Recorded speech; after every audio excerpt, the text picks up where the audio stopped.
Long before the pyramids rose from the sands of Egypt, another kind of builder was already shaping the earth. In the hills of ancient Anatolia, people with no kings, no writing, and no cities carved massive stone pillars raised mysterious circles and filled them with images of foxes, vultures, snakes, and wild beasts. Then, almost as quietly as they appeared, their world vanished beneath the soil. Before we go deeper, take a moment to like the video and subscribe if this is the kind of ancient mystery you enjoy. The stones are older than the story people usually tell. Long before the first pyramid rises from the desert. Long before a pharaoh orders labourers to drag limestone blocks across the Nile floodplain. Human hands are already shaping the earth into places of power. In the hills of southeastern Anatolia, beneath wind-bent grasses and hard yellow soil, carved pillars stand in buried circles like the ribs of a forgotten animal. Some are taller than a person, some carry the forms of foxes, vultures, snakes, boars, and strange human-like figures without faces. They do not belong to a city. They do not stand beside a palace. No king's name is written on them. No army protects them. No royal tomb explains them. They come from a time when people are still often described as hunters and gatherers, moving through landscapes with the seasons, following wild animals, gathering seeds, watching the sky, and reading the earth with a closeness later civilizations would gradually lose. And yet, here they are, builders before empire, organizers before bureaucracy, artists before writing, believers before temples have roofs. Their world is not primitive in the careless sense people once imagined. It is difficult, dangerous, and intimate, but it is also full of memory, skill, and social intelligence. Before we go deeper, take a moment to like the video and subscribe if this is the kind of history and mystery you enjoy, because the mystery of these builders is not simply that they made monuments early, it is that they appear at a turning point in human existence, when the old world of wandering bands begins to lean toward the settled world of villages, fields, stored grain, property, inheritance, disease, inequality, ritual, obligation, and eventually states, they stand at the threshold, and then, in a sense, they disappear. To understand their disappearance, the mind has to move backward from Egypt's stone giants into a much older landscape. The pyramids of Giza belong to the 3rd millennium BCE, a world already dense with agriculture, taxation, writing, officials, priests, boats, copper tools, royal ideology, and generations of accumulated labour knowledge. But the older builders belong to a time thousands of years before that, when the last ice age has loosened its grip and the planet is changing shape. Ice sheets retreat, sea levels rise, rivers shift, forests spread into lands that had once been colder and more open. Herds move along new routes. Wild grains grow in dense stands across parts of the Fertile Crescent, and human groups begin returning again and again to the same favoured places. What survives in the record suggests not one sudden revolution, but a long, uneven transformation, full of experiments, failures, and choices that no one living through them could have understood as the beginning of civilization. The builders themselves leave almost no personal trace, no portraits, no names, no written prayers, no explanations scratched into stone for later strangers to read. Archaeology has to approach them from the outside, through the objects they left behind and the dirt that covered them, a chipped flint blade, a grinding stone polished by use, animal bones split for marrow, post holes from vanished shelters, hearth ash, beads, carved pillars, buried floors. and microscopic pollen become pieces of a broken language. The evidence remains incomplete, and this is part of the fascination. These people are close enough to us to feel familiar in their labour and imagination, yet distant enough that their deepest motives remain shadowed. Their monuments do not look like the monuments of later kings. They are not smooth pyramids or walled temples with processional roads. They are rougher, older, stranger. At Göbekli Tepe, the most famous of these sites, great T-shaped limestone pillars were quarried, shaped, moved, and set into circular or oval enclosures. Some pillars may have represented stylized human bodies, with arms and hands carved along their sides. Around them, smaller stones formed walls, and benches line the interiors. The carvings show animals in tense, alert forms, not as decoration in the modern sense, but as presences. Foxes stretch across stone, snakes coil and multiply, vultures spread their wings, a scorpion waits with its hard little menace. The place feels less like a settlement and more like a gathering ground where memory, danger, death, identity, and perhaps the supernatural are pressed into stone. Scholars still debate what these places were for. Some describe them as ritual centres, perhaps used by communities that gathered seasonally for ceremonies, feasting, and shared labour. Others emphasize that the boundary between sacred and ordinary life may not have been as clear as modern language makes it seem. A place for ceremony could also be a place for eating, exchanging news, arranging partnerships, remembering the dead, settling tensions, and renewing bonds between groups spread across the landscape. No single explanation fully accounts for this. The stones may have carried meanings that changed over generations. A pillar raised by one group could be reinterpreted by their descendants. A carved animal could be a clan sign, a mythic being, a warning, a memory of a hunt, or something for which no modern category fits cleanly. What makes the mystery sharper is the order of events. For a long time, many people imagined that farming came first, then villages, then surplus food, then organized religion and monumental building. It seemed logical. First people learn to grow food, then they settle, then they have enough spare labor to build ceremonial spaces. But the early monumental sites of Anatolia and nearby regions complicate that neat sequence. Here, large-scale building appears among communities that are not yet fully agricultural in the later sense. They know wild grains, they hunt gazelle and other animals, they gather, process, store, and perhaps cultivate plants in ways that blur the line between foraging and farming. But they are not yet the world of ploughed fields and village economies that later become common. The old assumption begins to turn inside out.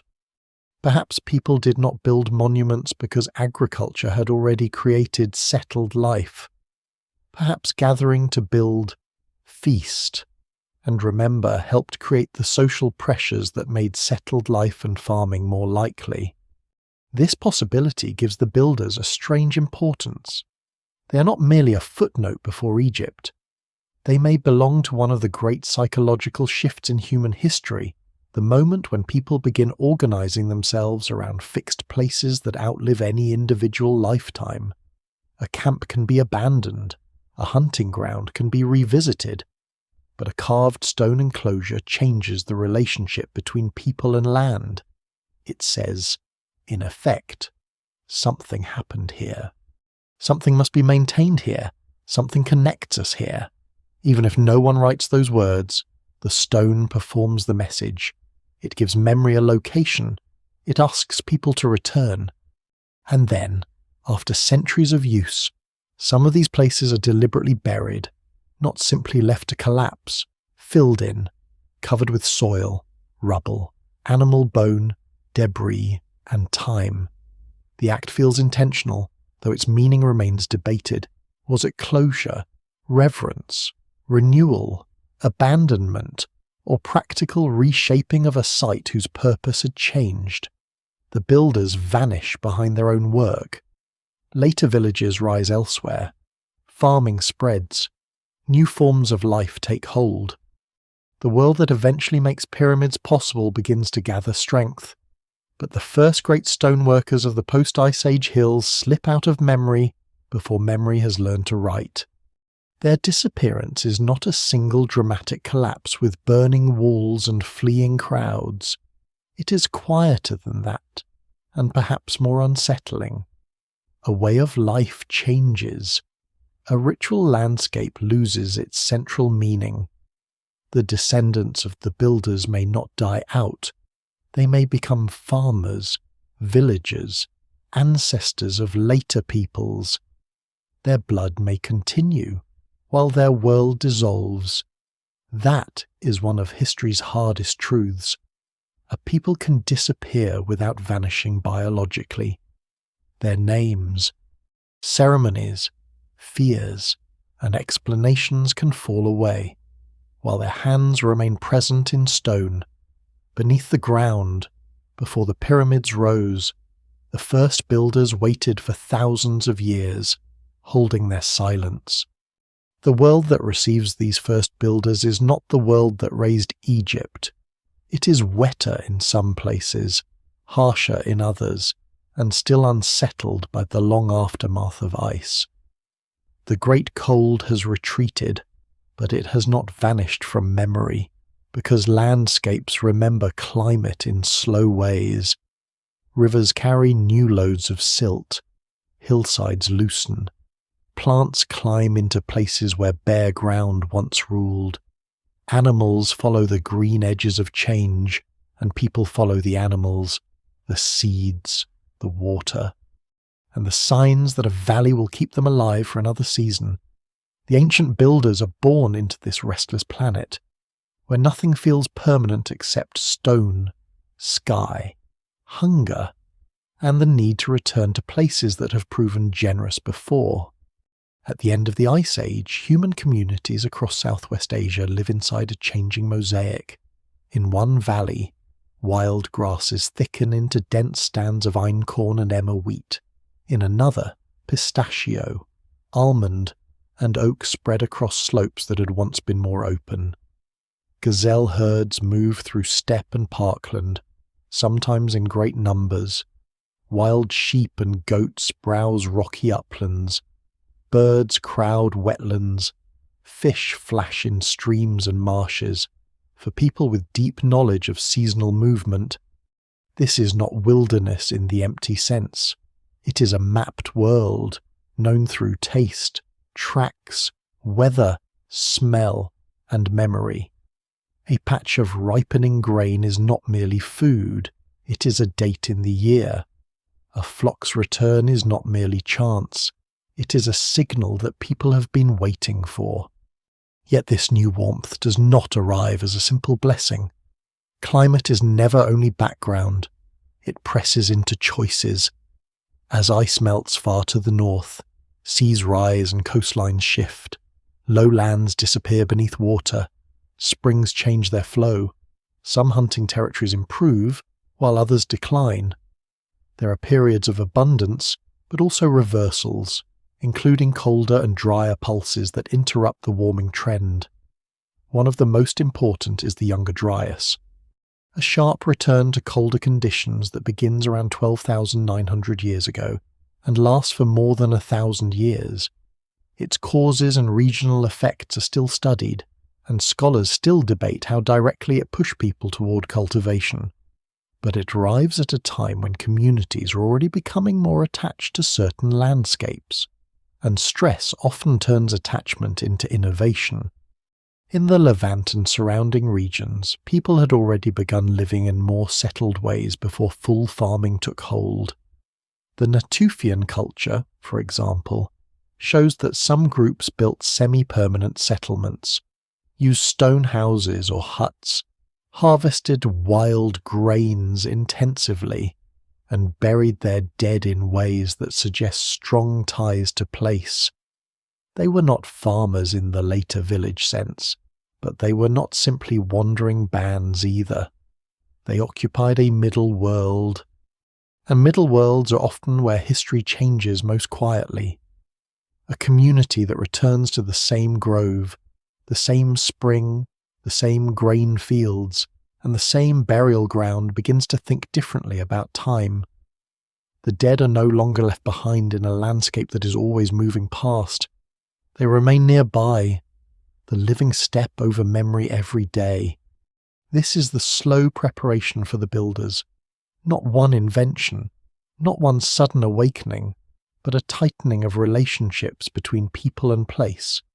When a group knows that wild grain will ripen on a certain slope, it may build storage. When it stores food, it must defend it from damp, rodents, insects, and other people. When it returns year after year, it may invest labour in structures that make return easier. When the dead are buried close, the ground becomes more than useful. It becomes ancestral. What survives in the record suggests that the path towards settlement is made from many small commitments before anyone thinks of it as a new way of life. The surprising detail is that some of these commitments may have begun with plants and animals that were still wild. People did not wake up one morning and invent agriculture as a finished system. They harvested before they planted. They selected before they domesticated. They disturbed soil, carried seeds, protected favoured stands, burned patches, cleared brush, and returned to the same places often enough that human behaviour began shaping evolution without fully controlling it. Wild wheat does not become domesticated in a single season. The change leaves traces in seed size, seed heads, and the way plants disperse. But long before those traces become obvious, human beings are already entering a partnership with certain species. Though partnership may be too gentle a word, it is also pressure, accident, appetite, and repetition. The same is true with animals. The first steps toward domestication do not look like a peaceful farmyard. They look like long familiarity, managed hunting, selective killing, keeping track of herds, perhaps capturing young animals, and slowly altering the relationship between human communities and prey. Wild sheep, goats, pigs, and cattle are not passive creatures waiting to become livestock. They are dangerous, agile, stubborn, and deeply adapted to their own worlds. Bringing them into human systems takes generations. The evidence remains incomplete, and the timing varies by region, but the broad pattern is clear enough before the great states of the Bronze Age, before royal granaries and temple herds. There is a long experimental age when people test what can be held, stored, guided, and made to return. In this world after the ice, architecture begins to change too. A shelter is no longer only protection from weather. It becomes a marker of belonging. Floors are renewed, walls are rebuilt, hearths stay in place. Burials appear beneath or near domestic spaces in some communities. Tools accumulate, grinding stones become heavy, and heavy tools encourage people not to move far. That detail matters. A spear point travels easily, a basket travels if it must, but a large grinding slab, worn smooth by countless hours of crushing grain, belongs to a place. It says that labour has weight. It anchors life to the ground. The ancient builders emerge from these anchored lives, but not in a straight line. Southeastern Anatolia, northern Syria, the Levant, and Upper Mesopotamia are not one uniform stage. They're connected landscapes with different rhythms. Some people remain highly mobile, others gather seasonally, some live in villages, some build extraordinary ritual spaces without leaving the kind of domestic evidence archaeologists expect from ordinary settlements. This is why the story cannot be reduced to a simple ladder from hunting to farming to civilization. Human communities are not climbing a ladder. They are trying many paths at once, and only some of those paths lead toward the world later people recognize as civilization. The builders before the pyramids stand within this experimentation. Their monuments are possible because the post-Ice Age world creates both opportunity and tension. Richer plant zones can feed larger gatherings. Seasonal abundance can support feasts. Repeated meetings can strengthen alliances. But climate instability, population pressure, and competition for favored places can make cooperation more necessary and more fragile. A stone enclosure may be an answer to abundance, but also to anxiety. It may gather people because food is available, and because trust must be renewed. It may celebrate a shared world, and at the same time help hold that world together as it begins to change faster than inherited customs can explain. By the time hands begin cutting limestone pillars from the hills, humanity has already crossed an invisible threshold. People still hunt, gather, roam, and adapt. But more of life is being pulled toward fixed points on the map.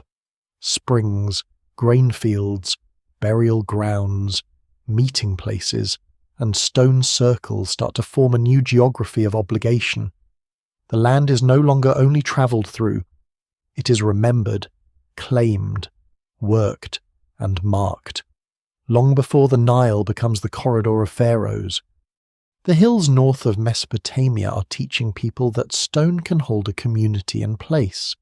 Even when the climate shifts, the herds move, and the old Ice Age world fades beyond living memory. By the time the great pillars begin to rise at Göbekli Tepe, the old categories no longer behave.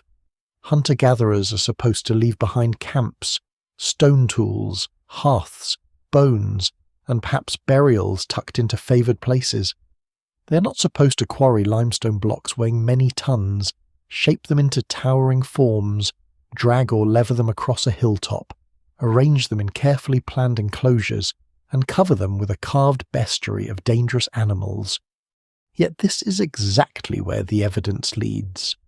On a dry ridge in southeastern Anatolia, not far from the later city of Şanlıurfa, people who still depend heavily on wild foods create one of the most startling monument complexes known from the early Neolithic world.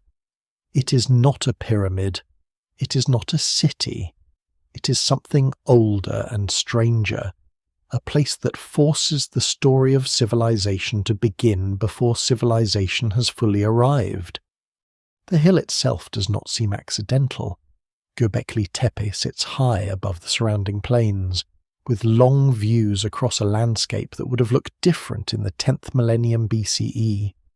There are wild grains within reach, game animals moving through open country, and routes connecting uplands and lowlands. For people gathering from scattered communities, the ridge is visible, memorable, and exposed to the sky. A monument there does not hide. It announces itself to those who know how to read the land.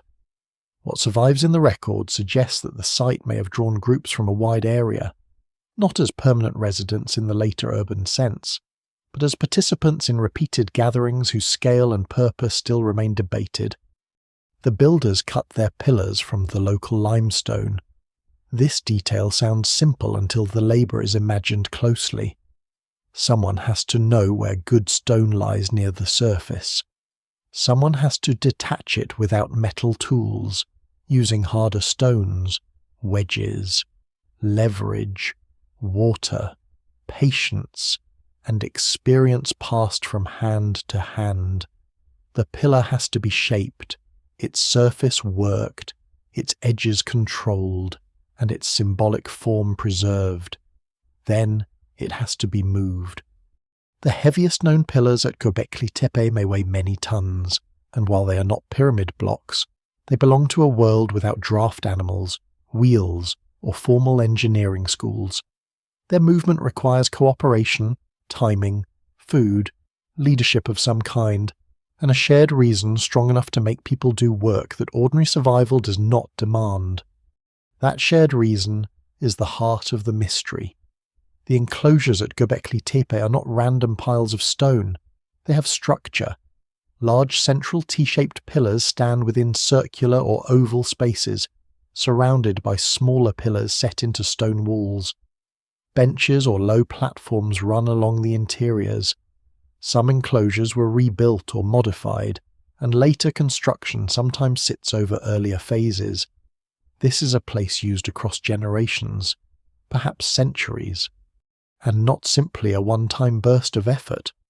The pillars themselves appear almost human in their abstraction.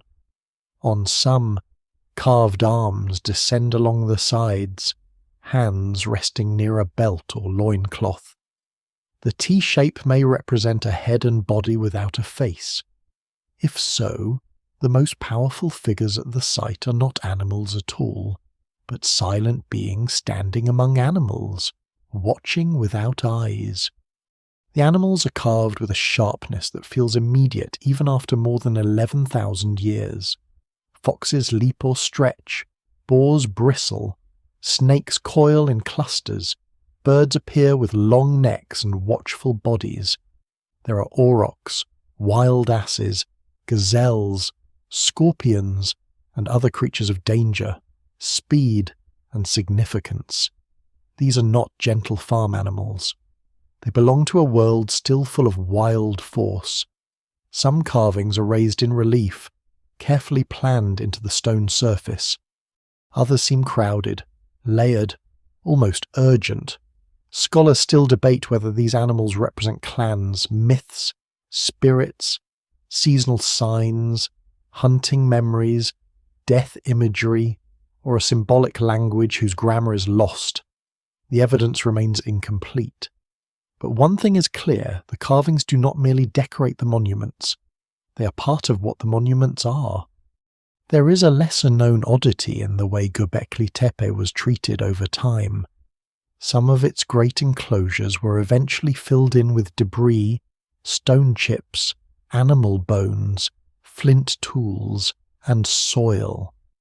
This filling helped preserve the pillars, but it also raises a difficult question. Why bury a place that required so much effort to build? It may have been a practical act after the space lost its function. It may have been a ritual closing, a way to retire powerful structures rather than abandon them to ruin. It may reflect changes in belief, settlement, or social organization. No single explanation fully accounts for this, especially because the fill itself contains remains of activity, including enormous quantities of animal bone that suggest feasting on a remarkable scale. Feasting matters because it may explain how people without kings built like people with kings. Later states command labor through taxation, law, debt, religion, punishment, and hierarchy. At Göbekli Tepe, there is no evidence of pharaohs or palace officials. But there may have been other forms of obligation. A great feast can gather people, reward workers, create alliances, settle disputes, display generosity, and bind communities through shared consumption. To build the enclosure, people need food. To provide food, people coordinate hunting, gathering, processing, and storage. To justify that coordination, they need meaning. The monument and the feast may strengthen each other. People build because they gather, and they gather because the building has made the place powerful. This does not mean the builders are simple equals living without tension. Monumental labor often reveals social pressure, even when formal inequality is hard to see archaeologically. Someone may decide where pillars stand. Someone may remember the correct forms. Someone may control access to certain ceremonies or stories. Some people may gain prestige by sponsoring feasts or directing work. But the shape of power here is not yet the familiar shape of kingship. It is more fluid, perhaps more fragile. It may depend on persuasion, ritual knowledge, age, kinship, reputation, and the ability to organize abundance at the right moment. These builders show that complex cooperation can appear before the institutions later civilizations use to explain it. Göbekli Tepe is not alone. Nearby sites such as Karahan Tepe and other places across the Tash Tepela region suggest that southeastern Anatolia held a broader tradition of special-purpose architecture, carved pillars, stone enclosures, and symbolic worlds far older than once expected. Each site has its own character, and scholars are still working through what connects them and what separates them. Some discoveries are still recent enough that interpretation remains cautious, but the wider pattern makes it harder to dismiss Göbekli Tepe as an isolated anomaly. It appears instead as the most famous window into a larger ceremonial landscape, one in which communities experiment with stone, gathering, identity, and memory on a scale that earlier models of prehistory did not anticipate. The people who built these monuments are often called hunter-gatherers, but the term can mislead if it suggests simplicity or lack of planning. They are foragers in a rich and changing world, but they are also architects of social time. They know how to mobilize hands beyond the household. They know how to turn a hill into a destination. They know how to make stone carry presence. Their disappearance, when it comes, will not erase the fact that they altered the human imagination. Before fields fully dominate the landscape, before villages harden into towns, before the Nile's Pyramid Age, these hunters raise places that do not merely shelter bodies. They shelter memory, fear, awe, and belonging. Across the limestone hills of southeastern Anatolia, the stone rings do not appear as isolated miracles. They belong to a wider landscape of ridges, basins, springs, and routes where early communities seem to have marked certain places with unusual intensity. Göbekli Tepe is the name that travels farthest, but it is not the only hill with secrets under its surface. Nearby, other sites show carved stone, special buildings, strange rooms, pillars, channels, benches, and human or animal imagery that suggest a shared architectural language. The details vary, and scholars still debate how these places related to one another. But the wider pattern matters. It means the ancient builders were not a single group acting once in a flash of inspiration. They were part of a world in which stone monuments became a way to organize meaning across generations. The first impression of these places is their physical difficulty. Limestone is softer than granite, but soft stone is still stone. It must be found, cut, detached, shaped, transported, raised, and stabilized. The builders do this without iron, without bronze, without pulleys in the later mechanical sense, and without animals trained to pull heavy loads.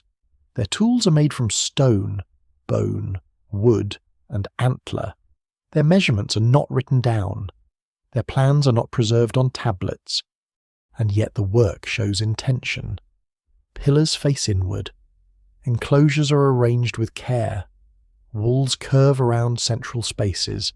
Surfaces are smoothed where smoothing matters, and left rough where the stone will not be seen. The result is not crude improvisation. It is practiced building carried by memory and repeated action. A lesser-known detail is that some unfinished pillars remain in quarry areas, still attached to the bedrock or abandoned before completion. These half-born stones are valuable because they reveal process rather than final display. Finished monuments can feel mysterious because they seem to arrive complete, like messages from another world. Unfinished stones bring them back to human labour. They show where workers began to cut around a block, how they separated it from the living rock, and how failure or changing plans may have interrupted the work. A cracked pillar, an awkward flaw, or a misjudged extraction could mean that days of labour were left behind. The builders were skilled, but they were not magical. They experimented, corrected, abandoned, and tried again. Inside the enclosures, the arrangement of space suggests more than simple shelter. These are not houses in the ordinary sense. They lack many signs expected from everyday domestic life, though activity debris can be found in and around them. Their interiors feel controlled, almost staged. A person entering such a space would be surrounded by carved forms and inward-facing stones. The central pillars, if they represent stylized beings, dominate the room without speaking. Their facelessness is one of their most unsettling qualities. Later civilizations often show gods, kings, and ancestors with faces because faces anchor identity. Here, the absence of faces may have made the figures more powerful rather than less. They are human-like, but not individual, present, but not personal. What survives in the record suggests a world where the boundary between human, animal, ancestor, and spirit may have been drawn very differently from our own. The animal carvings deepen that impression. They are not arranged like a peaceful natural scene. Many are creatures with teeth, claws, venom, tusks, beaks, or speed. Their bodies seem alert, dangerous, and charged with significance. The choice of animals may reflect the surrounding environment, but it also likely reflects imagination. A fox is not merely meat, a vulture is not merely a bird, a snake is not merely a threat underfoot. In many later societies, animals carry layered meanings connected to death, transformation, hunting power, fertility, territory, or the unseen world. It would be unsafe to project later myths directly onto these older carvings, but it would be just as unsafe to treat them as decoration. The evidence remains incomplete, yet the care invested in these figures shows that they mattered. One of the strongest clues comes from the way these stone spaces seem designed for gathering rather than residence. A small household does not need a massive carved enclosure. A scattered community might. Groups moving across the landscape could converge at certain seasons, when wild grains ripened, animals migrated, or weather allowed travel. They could bring food, stories, tools, marriage partners, disputes, memories of the dead, and obligations inherited from earlier gatherings. In such a setting, architecture becomes social technology. It helps people recognize the place, remember the event, and feel the weight of belonging. A stone ring is not only a structure, it is a container for repeated human attention. At Karahan Tepe, another site in the same broad region, archaeologists have uncovered features that add to the strangeness of this world, including carved human heads, standing stones, and a chamber with pillars rising from the floor in a way that feels deliberately intense. Interpretations remain cautious, especially because excavation and analysis continue, but the site reinforces the sense that early builders were experimenting with enclosed spaces, bodily imagery, and controlled movement through architecture. Some spaces may have created a feeling of descent, enclosure, or transformation. People may have entered them in small groups, perhaps during rituals whose words and gestures are lost.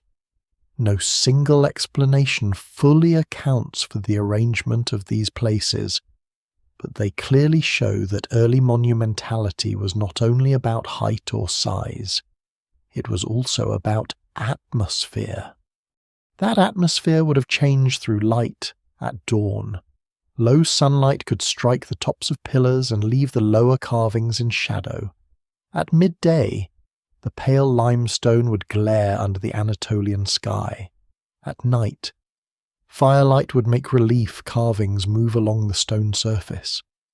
A snake cut in shallow relief might appear and vanish as flames shifted. A fox might seem to leap, then flatten. A vulture's wing might glow briefly before darkness returned.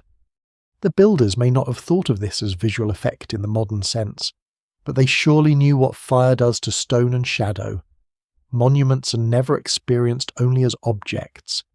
They're experienced by bodies standing inside them, with wind, smoke, hunger, fatigue, song, fear, and expectation. The engineering behind these spaces also reveals an important social fact.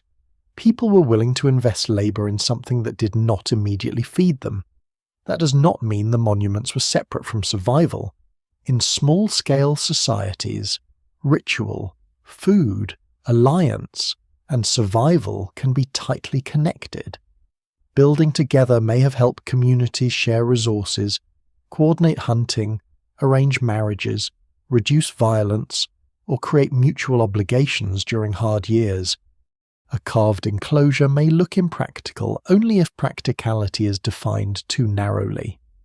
For people living through climatic uncertainty and changing settlement patterns, trust could be as vital as grain. A monument could help produce trust, or at least perform it convincingly. Still, the stone rings also hint at tension. To gather people is to gather differences. Not every group has the same interests. Not every feast erases rivalry. Not every ritual produces agreement. The very need to build impressive spaces may suggest that communities are managing pressures that ordinary kinship alone cannot contain. As populations grow and people return to fixed places more often, relationships become denser. Claims over land, water, hunting routes, storage, and ancestors become harder to ignore. Stone may serve memory, but memory can divide as well as unite. The builder's achievements may therefore reveal both cooperation and strain. This is why their monuments feel so important before the pyramids. Later civilizations will turn stone into royal propaganda, tomb architecture, temple complexes, border markers, victory scenes, and records of conquest. These earlier builders use stone before that machinery exists. They use it to create presence without writing and authority without kings whose names we know. Their rings, pillars, and carved animals show a human world learning that large shared structures can outlast the people who made them. In that discovery lies both wonder and danger. Once memory is fixed in stone, the living inherit not only a place, but a demand.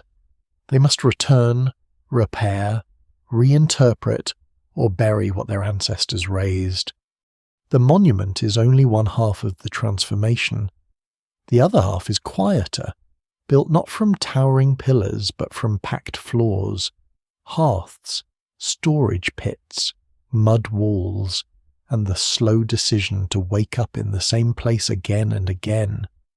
Around the ancient builders, the village begins to become permanent. This does not happen all at once, and it does not happen everywhere in the same way.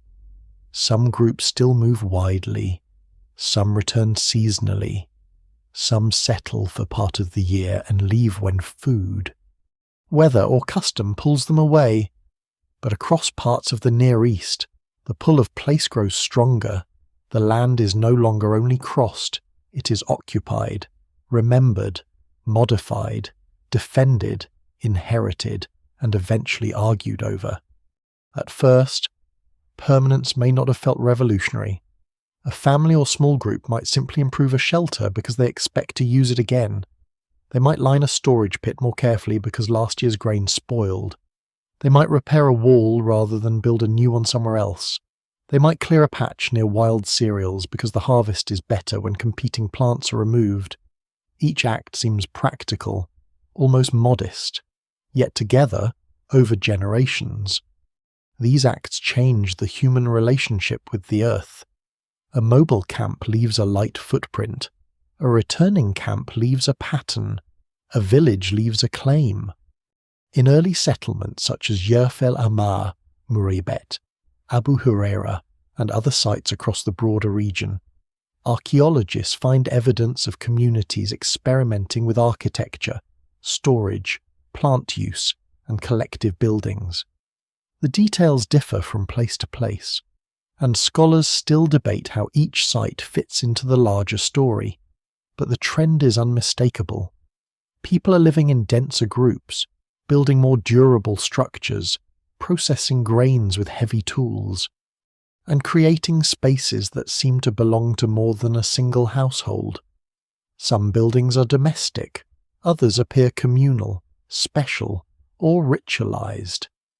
The old division between ordinary and sacred remains difficult to apply, because for these communities, food, ancestry, memory, and belief may have been woven through the same walls. The house itself becomes a new kind of object. In a mobile life, shelter is important, but it is not usually an heirloom. In a village, a house can gather history. Floors are resurfaced. Walls are rebuilt on older foundations. Hearths stay in familiar positions. Burials may appear beneath floors or near living spaces in some communities, binding the dead into the architecture of daily life. This is one of the most striking details of the early settled world. The ancestors are not necessarily far away in a separate cemetery. In some places they are underfoot, close to the heat of cooking fires, close to sleeping bodies, close to the routines of grinding, weaving, repairing, and eating. What survives in the record suggests that staying in one place also meant staying with the dead. This closeness changes memory. A grave in a temporary camp can be revisited, but a burial beneath a house makes ancestry part of the built environment. The living may not have thought of property in the later legal sense, but ties between families and particular structures likely deepened. A household that repairs the same walls for generations begins to carry a different kind of authority. A child grows up knowing which floor covers which dead, which doorway faces the morning light, which storage pit saved the family during a lean season. Place becomes personal, and personal memory becomes social power. Storage is another quiet revolution. Grain, nuts, dried meat, seeds, and other foods can be kept for later use. But stored food brings new problems. It must be protected from moisture, insects, rodents, theft, and spoilage. It must be measured, shared, guarded, and remembered. Storage makes survival more secure, but it also creates inequality in possibility, if not immediately in wealth. One household may store more than another. One lineage may control a better location. One group may host a feast because it has accumulated enough food to give away. Generosity can build prestige. Refusal can create resentment. A storage pit is not as dramatic as a carved pillar, but it may be just as important in the making of the future. The shift toward permanent villages also changes labour. A mobile group carries what it needs, repairs tools as it moves, and organises work around seasonal opportunity. A village multiplies tasks that belong to fixed life. Roofs must be maintained. Walls must be plastered. Floors must be cleaned and renewed. Stored food must be processed. Water must be carried from known sources. Waste must be managed, though often imperfectly. Children, the elderly, and the sick occupy space differently when the group is less mobile. Dogs linger near houses. Rodents thrive around grain. Insects find human refuse. The village gives protection and continuity, but it also concentrates discomforts that earlier mobility helped disperse. Health may have changed in complicated ways. Farming and settled life eventually support larger populations, but not always healthier bodies. Diets can narrow when communities rely heavily on cultivated grains. Repetitive grinding wears teeth. Living close to animals and waste increases disease risks. Crowding allows infections to move more easily. The evidence varies by site and period, and no single explanation fully accounts for every local pattern. But the larger lesson is clear. The road toward a civilization is not simply a road toward comfort, it is trade. People gain food security in some seasons, stronger ties to place, larger social networks, and new forms of cooperation. They also gain new burdens. The village also changes time. For mobile foragers, the year is structured by movement ripening plants, animal migrations, water sources, weather, and known paths. For villagers, time increasingly gathers around fields, storage, construction, birth, burial, and return. The future becomes something that can be prepared for in heavier ways. Seeds saved for planting are a promise to the next season. A repaired roof is faith that the household will still be there when rain comes. A communal building is confidence that people will gather again. Permanence is never absolute, but belief in return becomes strong enough to shape behaviour. This is where the ancient builders and the first villagers meet. The stone enclosures show people gathering around places of shared meaning. The villages show people anchoring daily life to particular ground. These two forms of attachment may have strengthened one another. Ritual gatherings could draw scattered groups into networks where knowledge of plants, animals, tools, marriages, and obligations moved between communities. Villages could provide food, labour, and continuity for ceremonial landscapes. The line between a settlement and a sacred place may have shifted over time. A special building might become domestic. A gathering site might be abandoned. A village might absorb older ritual forms into ordinary life. Yet the permanence of villages also carries the first hints of disappearance. Once people settle, they become more vulnerable to local failure.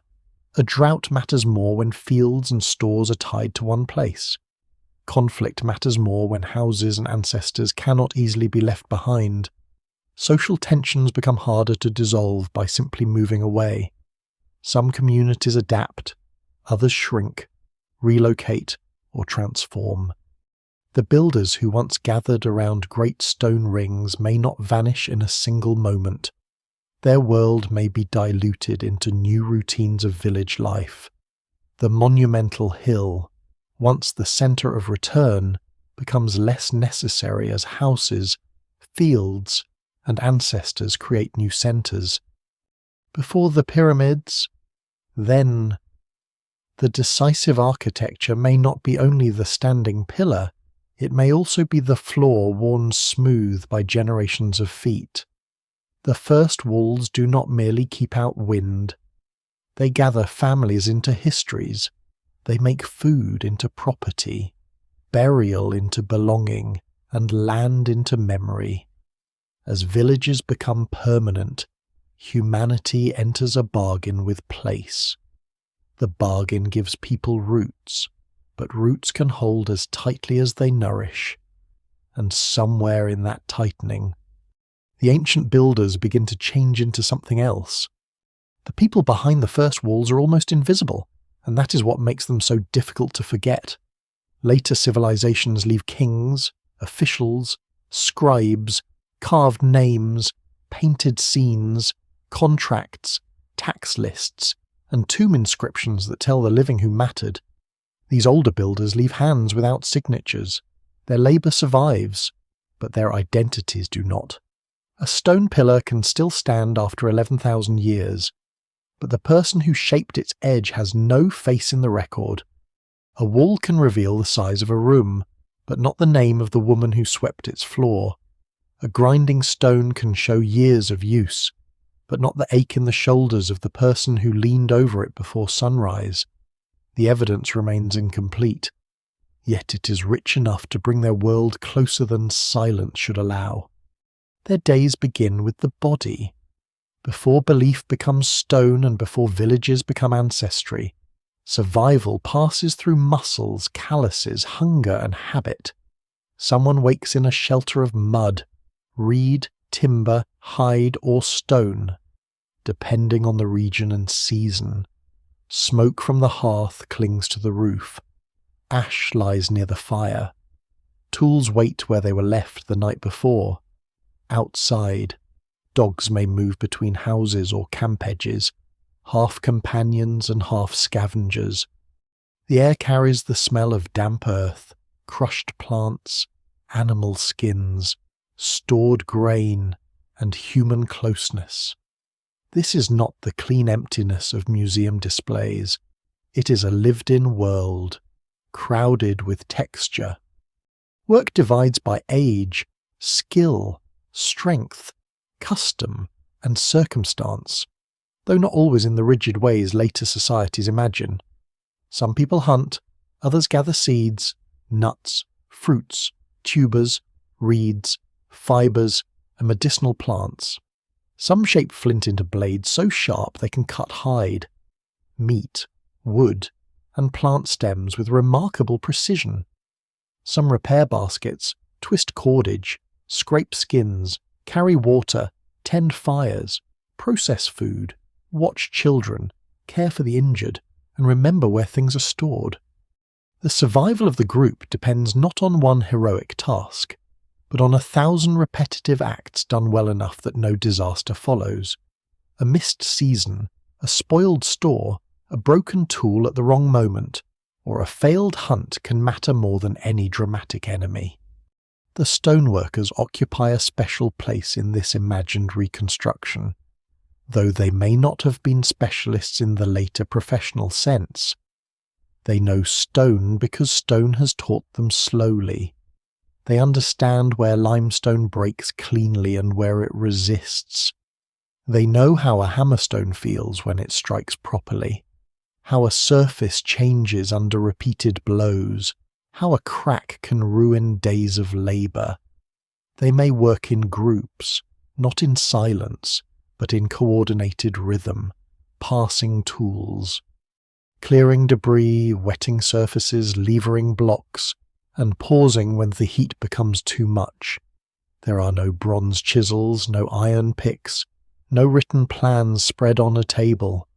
The plan lives in bodies, gestures, memory, and perhaps in elders or ritual leaders who understand what shape the stone must take. Moving a pillar is a social event disguised as engineering. It requires ropes made from plant fibre or hide, wooden beams or sledges, cleared paths, shouted timing or practiced signals, and enough food to keep workers gathered. A heavy stone does not forgive confusion.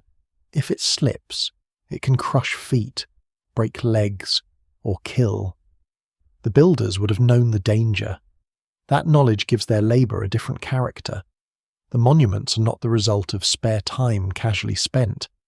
They require commitment in a world where every day of work spent on stone is a day not spent directly hunting, gathering, repairing shelters, or processing food. Something about the place, the ceremony, the community, or the obligation must have made the risk worthwhile. Food production and food preparation likely consume enormous amounts of daily time. Even before full farming, wild grains demand labour. They must be harvested, carried, dried, threshed, winnowed, ground, cooked, and stored. Grinding is especially important and often underestimated. A large stone quern and handstone turn seeds into flour or meal, but they also turn human effort into calories through slow repetition. The sound of grinding may have been one of the background rhythms of early settled life. It wears stones smooth and can wear human teeth when tiny grit enters the food. This is one of those lesser-known details that makes the past feel physical. The bread or porridge that helps anchor people to villages may also carry stone dust into their mouths. Children grow up inside this labouring world, learning by proximity long before formal teaching exists. They watch how adults cut plants without wasting the stem, how to recognise safe water, how to read animal tracks, how to avoid snakes, how to shape a point, how to tend a fire so it does not die in the night. Their toys, if they have them, leave little trace. Their mistakes leave even less, unless a small footprint hardens in mud or a tiny object is lost in a floor layer. In many early communities, children are not separate from adult work in the modern sense. They are carried, watched, corrected, included, and gradually made useful. The future of the village depends on memory entering young hands. There are also people whose value is knowledge not easily seen in tools. Someone knows the stories attached to the hill. Someone remembers when groups should gather. Someone understands which animal bones matter after a feast, which gestures must be repeated, which carved form belongs on which pillar. These ritual specialists, elders, healers, or memory keepers are difficult to identify archaeologically. Scholars still debate how much social hierarchy existed among these communities, and it would be dangerous to invent priesthoods too quickly. Yet special knowledge almost certainly mattered. In a world without writing, memory is authority. The person who remembers the correct season, the correct path, the correct ancestor, or the correct way to close a ceremony can shape decisions as surely as someone who controls food. Life around the first walls is not only solemn, there is likely laughter, irritation, boredom, competition, affection, jealousy, and dry practicality. Someone complains about a dull blade. Someone envies a better hide cloak. Someone falls asleep during a long gathering. Someone burns food. Someone exaggerates the size of an animal brought down in the hunt, and others know better. The danger in studying ancient builders is turning them into symbols before they are allowed to be human. Their world is strange to us, but they are not strange to themselves. They live inside ordinary immediacy, whether hunger, fatigue, desire, illness, memory, and the need to belong. Illness and injury are constant companions. A cut can become infected. A broken bone can change a life. Smoke can irritate lungs. Repetitive labor can damage joints. Childbirth is dangerous. Food shortages can weaken bodies.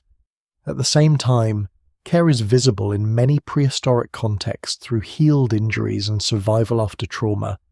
People who could not hunt or carry heavy loads may still have lived because others fed them.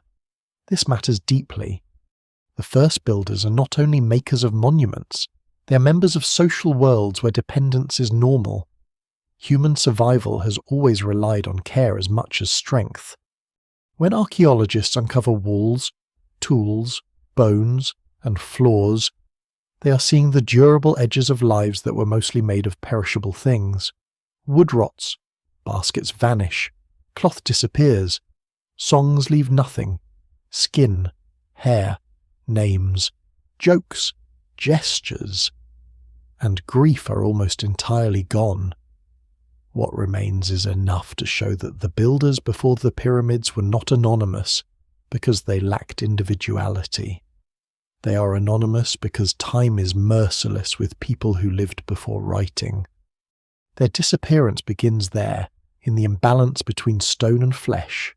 The pillars remain tall, the houses leave plans in the soil, the tools survive in drawers and display cases, but the hands behind them retreat into the dark, still present in every surface they touched.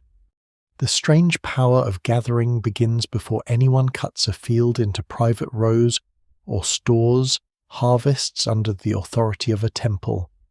It begins with movement toward a shared place, from different valleys, slopes, river edges, and seasonal camps. People travel toward a hill or a hollow already heavy with memory. They do not arrive as citizens. They do not arrive as subjects. They arrive as kin, allies, rivals, marriage partners, hunters, guests, hosts, debt holders, storytellers, and strangers who may not remain strangers for long. Some bring meat, some bring hides, beads, worked stone, baskets, pigments, shells carried from distant coasts, or knowledge of places beyond the horizon. Some bring grievances, some bring the dead in memory, and rising above all of this is the fixed place itself, the stone ring, the carved pillar, the ground that tells them they are not merely wandering through the world, but returning to something larger than a single household. Gathering is one of the oldest human powers, but monument building changes its weight. A group can meet around a fire and separate at dawn. A larger gathering around stone becomes harder to forget. The place waits after everyone leaves. It creates an expectation of return. It holds the memory of previous labour and asks the living to measure themselves against it. When people see a pillar their parents helped raise, or an enclosure their grandparents remembered being filled with smoke and bodies, they encounter time made visible. What survives in the record suggests that these early monumental places may have worked partly through repetition. People return because the place matters, and the place matters because people return. Feasting may have been one of the engines that made this possible. Archaeologists at sites like Göbekli Tepe have found large quantities of animal bones, especially from wild species, suggesting episodes of mass consumption. These were not quiet household meals. They may have been large events requiring planning, hunting skill, processing labour, and coordination. Gazelles, wild cattle, wild boar, birds, and other animals could feed many mouths, but only if people gathered the right tools, organised the work and brought the kill back in time. Meat spoils.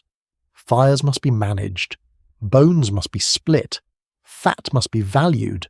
Grain, fruits, nuts, and drink may have accompanied the meat, though many such traces are harder to preserve. The feast is therefore not only celebration, it is logistics wrapped in meaning. A lesser-known and fascinating possibility is that some early gatherings may have involved fermented beverages made from wild grains or other plant resources. The evidence remains debated, and no single explanation fully accounts for the residues and installations found at early sites. But the idea is not far-fetched. Fermentation can happen accidentally when wet grain or fruit sits under the right conditions. People who know plants intimately would notice its effects. A mildly intoxicating drink could strengthen the sensory power of ritual, feasting, and social bonding. It might also encourage people to harvest and process more grain than immediate hunger required. This does not mean beer invented civilization in a simple way, but it reminds us that pleasure, ceremony, and appetite may have shaped history alongside necessity. The gathering place also solves a social problem that grows sharper as communities become larger and more connected. Human beings cooperate best when they know who owes what to whom, who can be trusted, who shares ancestors or obligations, and who might become dangerous. In small groups, memory can manage this. In wider networks, memory needs help. Ritual, feasting, exchange, and monuments help create shared identity among people who do not live together every day.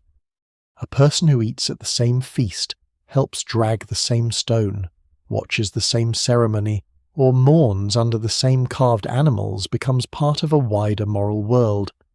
That does not remove conflict, but it gives conflict a structure. This may be one reason building itself becomes so powerful. Labour is not only a means to finish a monument, labour is the ceremony in slow form. Pulling a stone together teaches bodies to move in rhythm. Cutting limestone teaches patience and hierarchy of skill. Preparing food for workers creates obligations between those who provide and those who receive. People who contribute to a monument gain a claim on it, even if the claim is not written or owned.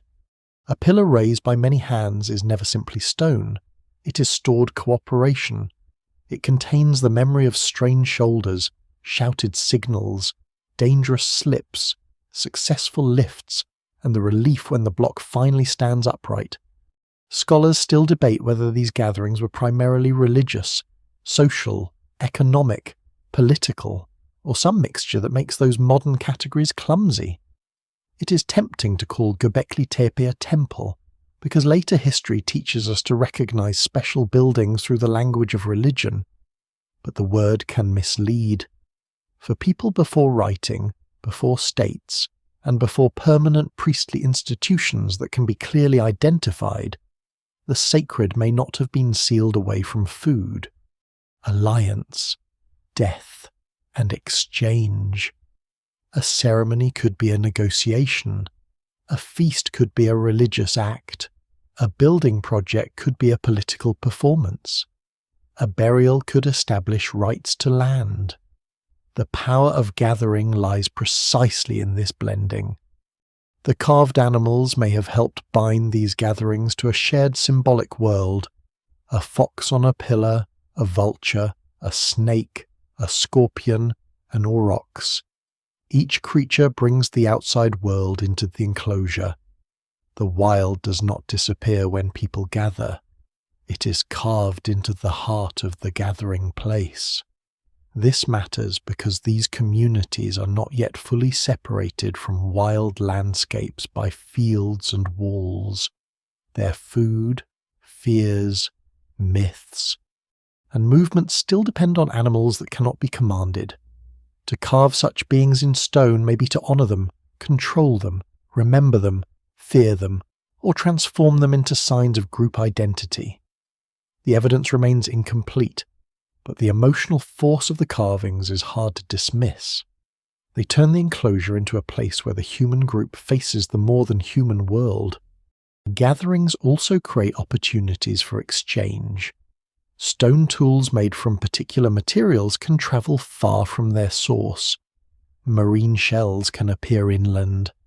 Ideas move even more easily than objects. A carving style, a ritual gesture, a method for shaping a pillar, a way of preparing grain, or a story about ancestors can pass from one group to another. Such exchanges do not require markets in the later sense. They require contact, trust, curiosity, and need. The gathering place becomes a living crossroads, not because roads are paved, but because memory draws paths toward it. Yet there is a darker edge to this power. Gathering can unite, but it can also intensify competition. Hosts may gain prestige. Skilled stoneworkers may gain influence. Lineages associated with a place may claim special authority. Those who provide food may expect loyalty. Those excluded from ceremonies may become resentful. Monumental places can create belonging, but they can also create insiders and outsiders. No single explanation fully accounts for how early inequality began. But gatherings like these show the social ingredients from which later hierarchy could grow surplus: prestige, ritual knowledge, controlled access, and public memory. The ancient builders, then, may not have built because they were already farmers with too much spare time. They may have moved toward farming partly because gathering had become too important to leave to chance. A great meeting requires predictable food. Predictable food encourages storage, management, and eventually cultivation. The desire to return to a meaningful place can reshape the landscape around it. In this sense, stone may come before the field not as a contradiction, but as a clue. The first monuments do not stand at the end of settlement. They stand inside the forces that make settlement desirable. And so the hill becomes more than a hill. It becomes a memory machine, a social furnace, a place where strangers are made familiar and familiar people are reminded of their obligations.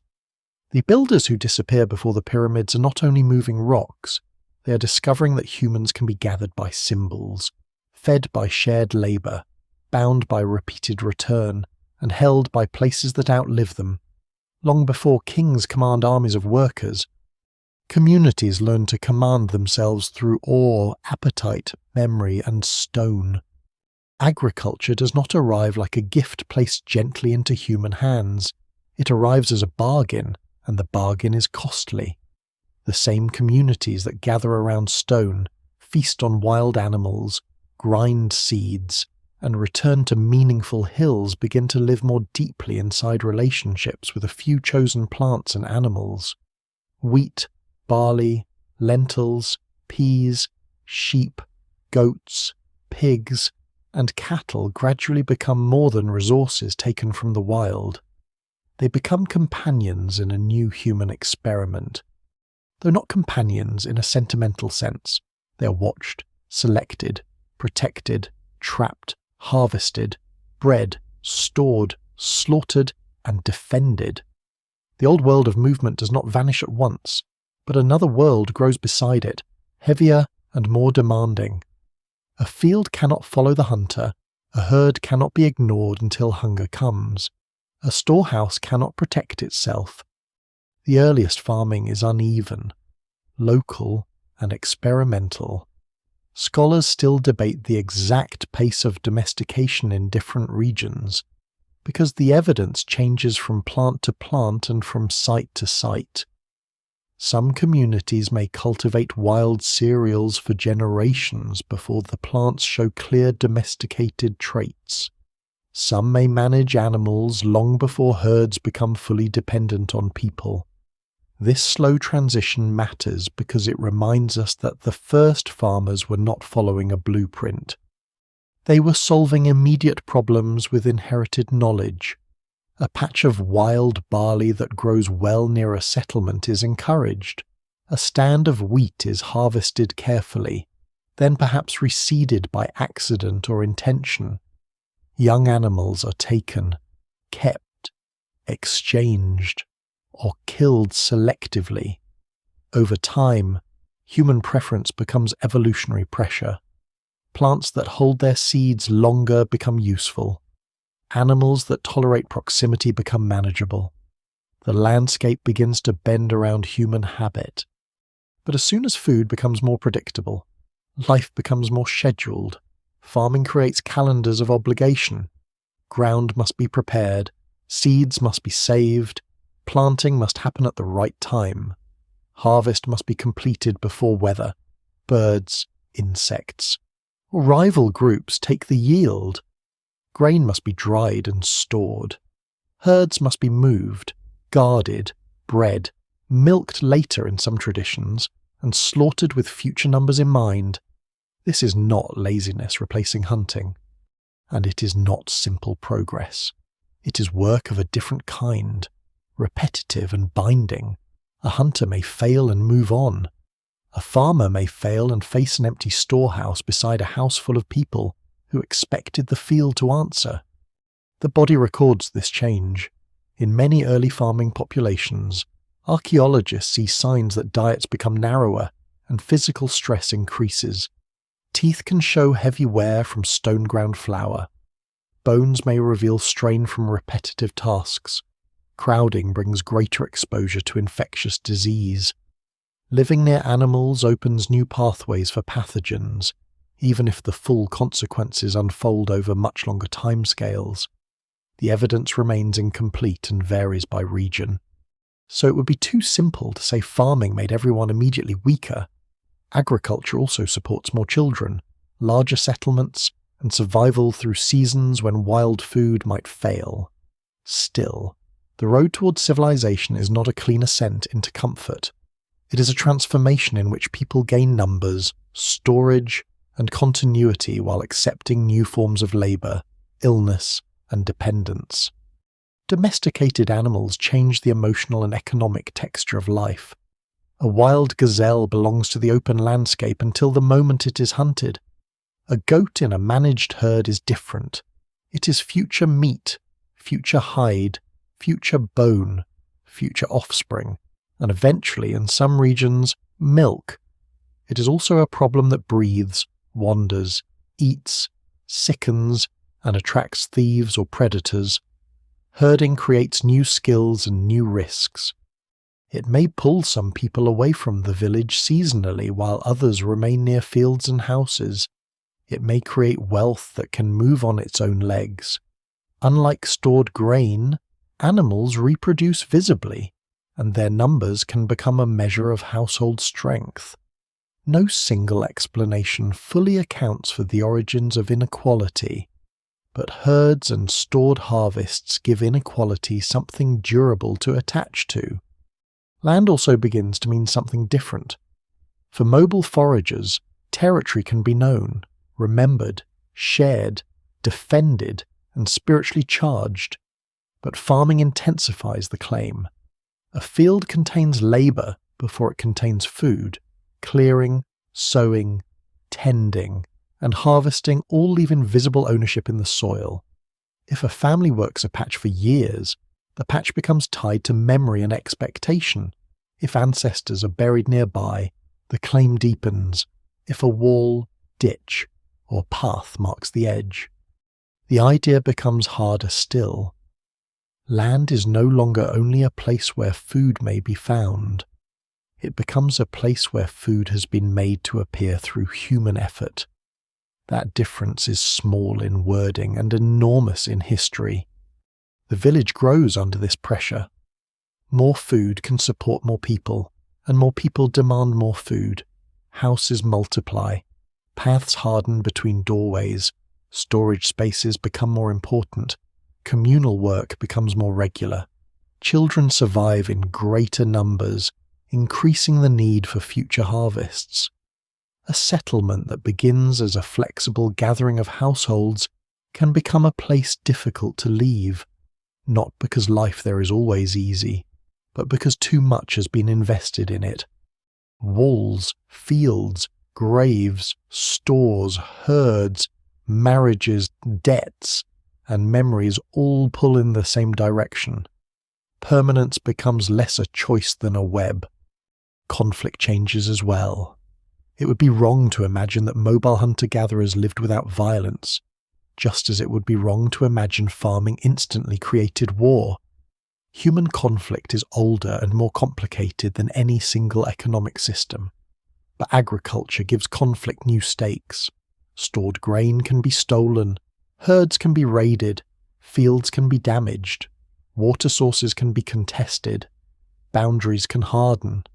When people cannot easily move away without losing fields and stores, disputes may become more dangerous. At the same time, larger communities may develop stronger rules, rituals, alliances, and leadership roles to manage tension. Cooperation and conflict grow together, like two plants rooted in the same soil. The older monument builders are caught inside this change. Their world of gatherings, wild animals, carved pillars, and seasonal abundance does not simply end, but its centre of gravity shifts. As farming spreads, the meaning of labour changes. Stone enclosures that once drew people across the landscape may become less central than fields that require daily attention. Feasts may still matter, but the food that supports them increasingly comes from cultivated harvests and managed herds. Ritual specialists may adapt their authority to new concerns: rain, fertility, storage, animals, ancestors beneath houses, and the protection of land. The wild creatures carved on earlier pillars do not disappear from imagination, but domesticated life places sheep, goats, grain, and household ancestors at the centre of survival. This may be one reason some early ceremonial sites are abandoned, buried, or transformed. The people do not necessarily vanish. Their descendants may continue nearby, carrying altered memories into new village worlds. But the old reasons for building great stone rings may weaken as social life becomes organised around houses, fields, and herds. What once required a hilltop gathering may now be absorbed into settlement rituals, household traditions, or new communal buildings closer to daily life. Disappearance here is not destruction, it is translation. A world of wild stone sanctuaries is translated into a world of farming villages, and much is lost in the translation. Before the pyramids rise, agriculture has already changed the human future more deeply than any single monument could. It teaches people to wait for seeds, count animals, defend stores, inherit land, endure crowding, and imagine prosperity as something rooted in place. It gives humanity the numbers and organization from which cities will eventually grow. But it also narrows the horizon. The builders who once gathered under carved vultures and foxes now live in a world where grain ripens on schedule. Goats must be watched, and the land begins to hold people with a grip stronger than stone. The builders do not spread like an army, and their world does not travel as a single finished package. It moves unevenly, through families, marriages, remembered routes, exchanged tools, carried seeds, wandering herders, copied building habits, borrowed rituals, and people leaving places that no longer hold enough promise. Across the Near East, the new lifeways begin to separate and recombine. In one region, villages grow denser around cultivated cereals. In another, herding becomes more important. Somewhere else, older foraging traditions remain strong beside farming. The result is not one wave of civilization rolling neatly across the map. It is more like water finding many channels after a flood, dividing, joining, disappearing underground, and surfacing again in forms that look familiar but are never exactly the same. From the uplands and river valleys of Southwest Asia, farming communities gradually move into new landscapes. Wheat and barley travel with them, along with sheep, goats, and later cattle and pigs in varying combinations. These species are not just food. They are living evidence of connection. A domesticated grain found far from its wild homeland tells a story of movement, selection, and human care. A herd of goats in a new valley reveals knowledge carried across distance: when to breed, when to slaughter, where to pasture, how to protect young animals, how to survive a dry season. What survives in the record suggests that people are not simply copying a technique. They are transplanting a whole rhythm of life. The spread moves westward into Anatolia, through the Aegean, into the Balkans, and eventually across much of Europe. It also moves in other directions through Mesopotamia, the Zagros, the Levant, and beyond, mixing with local traditions wherever it goes.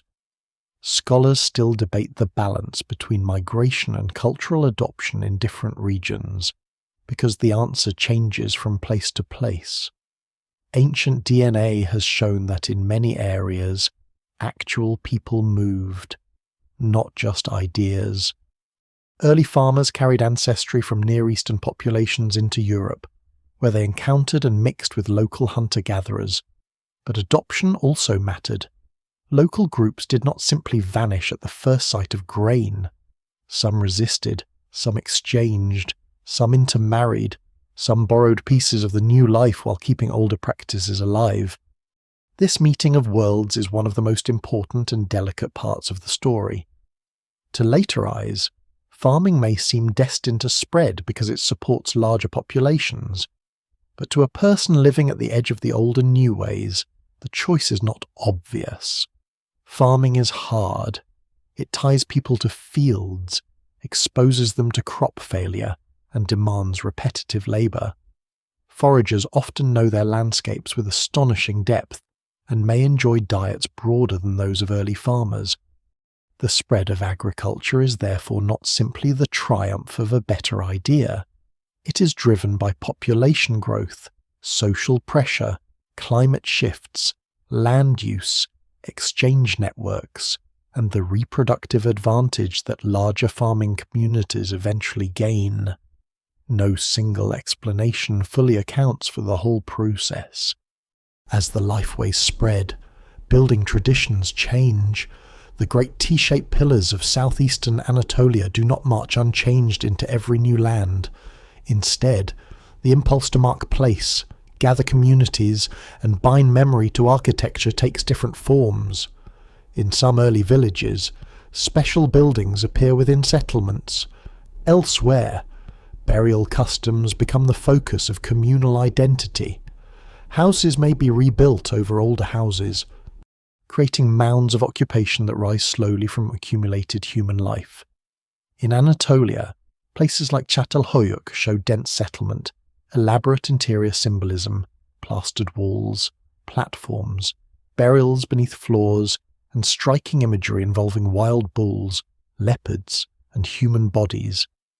It is not the same world as Göbekli Tepe, but it carries a related intensity. The house, the dead, the animal, and the community are still bound together. A lesser-known detail is that some early farming settlements create their own hills without intending to build monuments in the later sense. In the Near East and Anatolia, repeated rebuilding on the same spot forms tells artificial mounds made from collapsed mud brick, floors, ash, refuse, and centuries of habitation. A village becomes a hill by living long enough. This is a different kind of monument, not raised in one dramatic campaign, but accumulated through daily return. Each generation builds on the remains of the last, sometimes literally. The mound becomes a vertical memory of staying, a record of people who did not carve their names but left their lives in layers. When farming reaches southeastern Europe, new forms emerge again. Longhouses, village clusters, figurines, pottery traditions, and burial practices vary across regions. In some places, cemeteries become important markers of belonging. In others, houses themselves carry social meaning. Pottery, once widespread, becomes more than a container technology. It changes cooking, storage, serving, and perhaps feasting.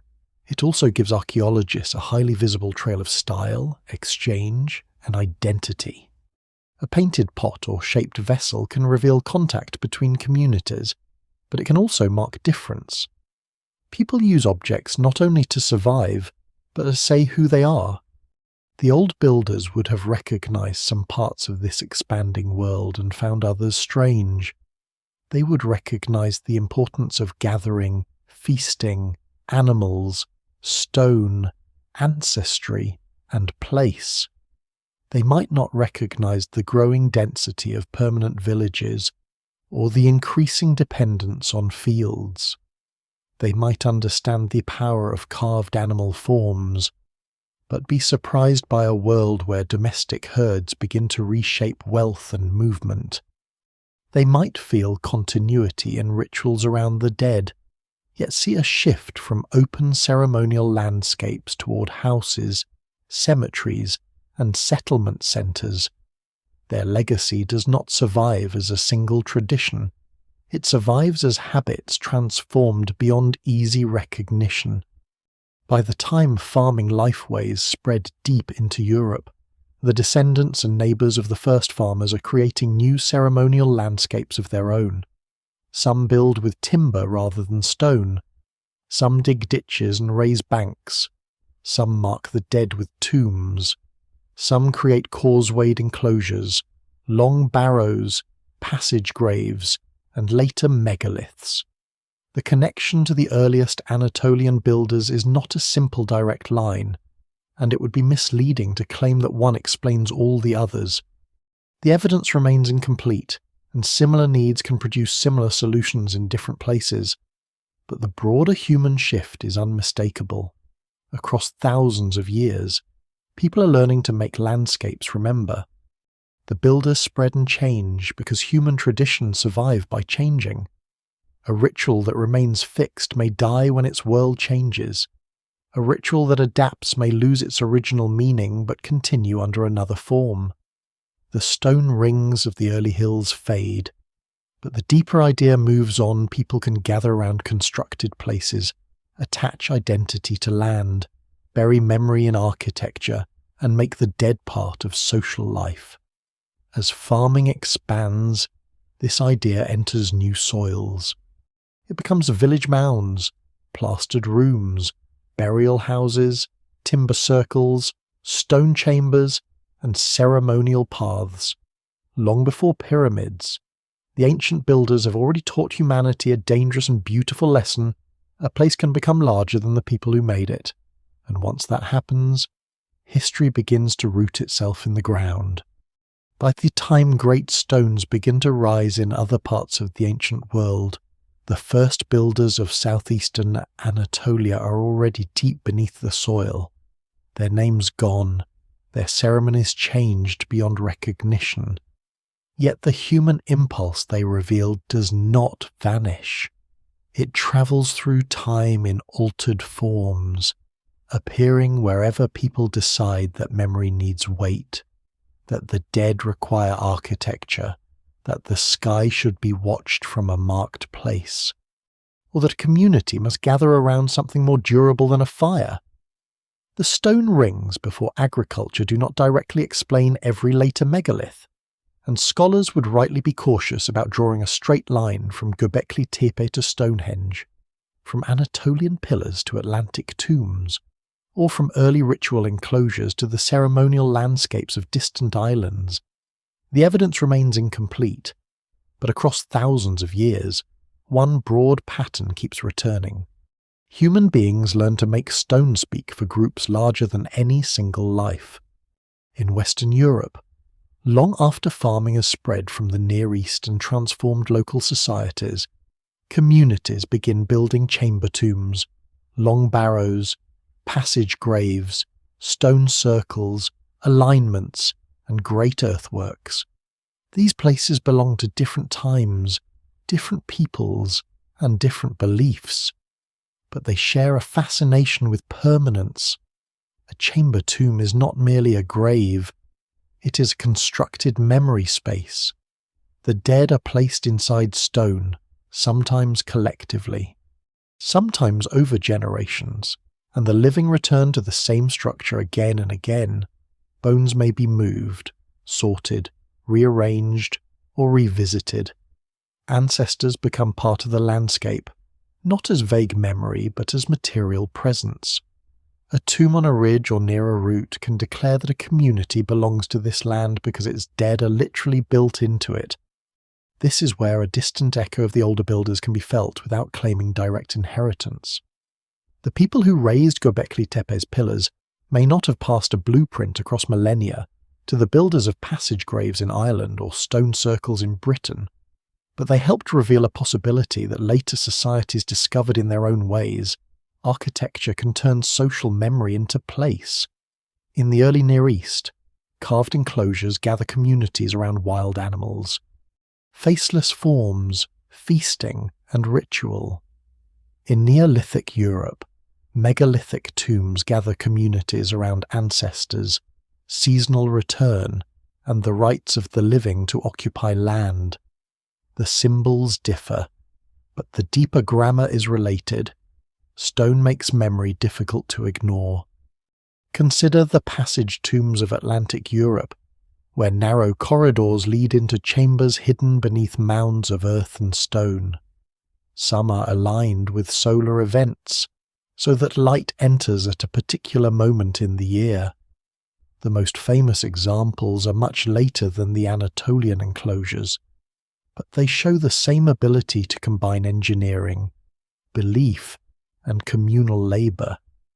To build such a tomb, people must quarry or collect stone, move heavy slabs, understand balance, roof a chamber, raise a mound, and preserve access. They must also agree that the effort matters. No wall of a passage grave feeds anyone, no standing stone harvests grain. Yet these structures can organise time, ancestry, and identity as powerfully as any storehouse. Stone circles and alignments add another layer. Their meanings remain debated, and no single explanation fully accounts for every site. Some may relate to burial, some to seasonal gatherings, some to movements of the sun or moon, some to territorial identity, healing, exchange, or ceremonies whose details are irretrievable. What survives in the record suggests that many were not isolated monuments, but parts of larger ceremonial landscapes containing paths, ditches, timber structures, mounds, settlements, and burial zones. This matters because it reminds us that a monument is rarely only the visible stones. It is the movement around them, the approach, the horizon, the gatherings, the memories attached to previous events, and the stories that explain why the place must be treated differently from ordinary ground. A lesser-known detail is that many famous stone monuments were not born in their final form. They were built, altered, rebuilt, rearranged, and reinterpreted over long periods. A circle may begin with timber before stone replaces it. A tomb may receive new burials long after its first construction.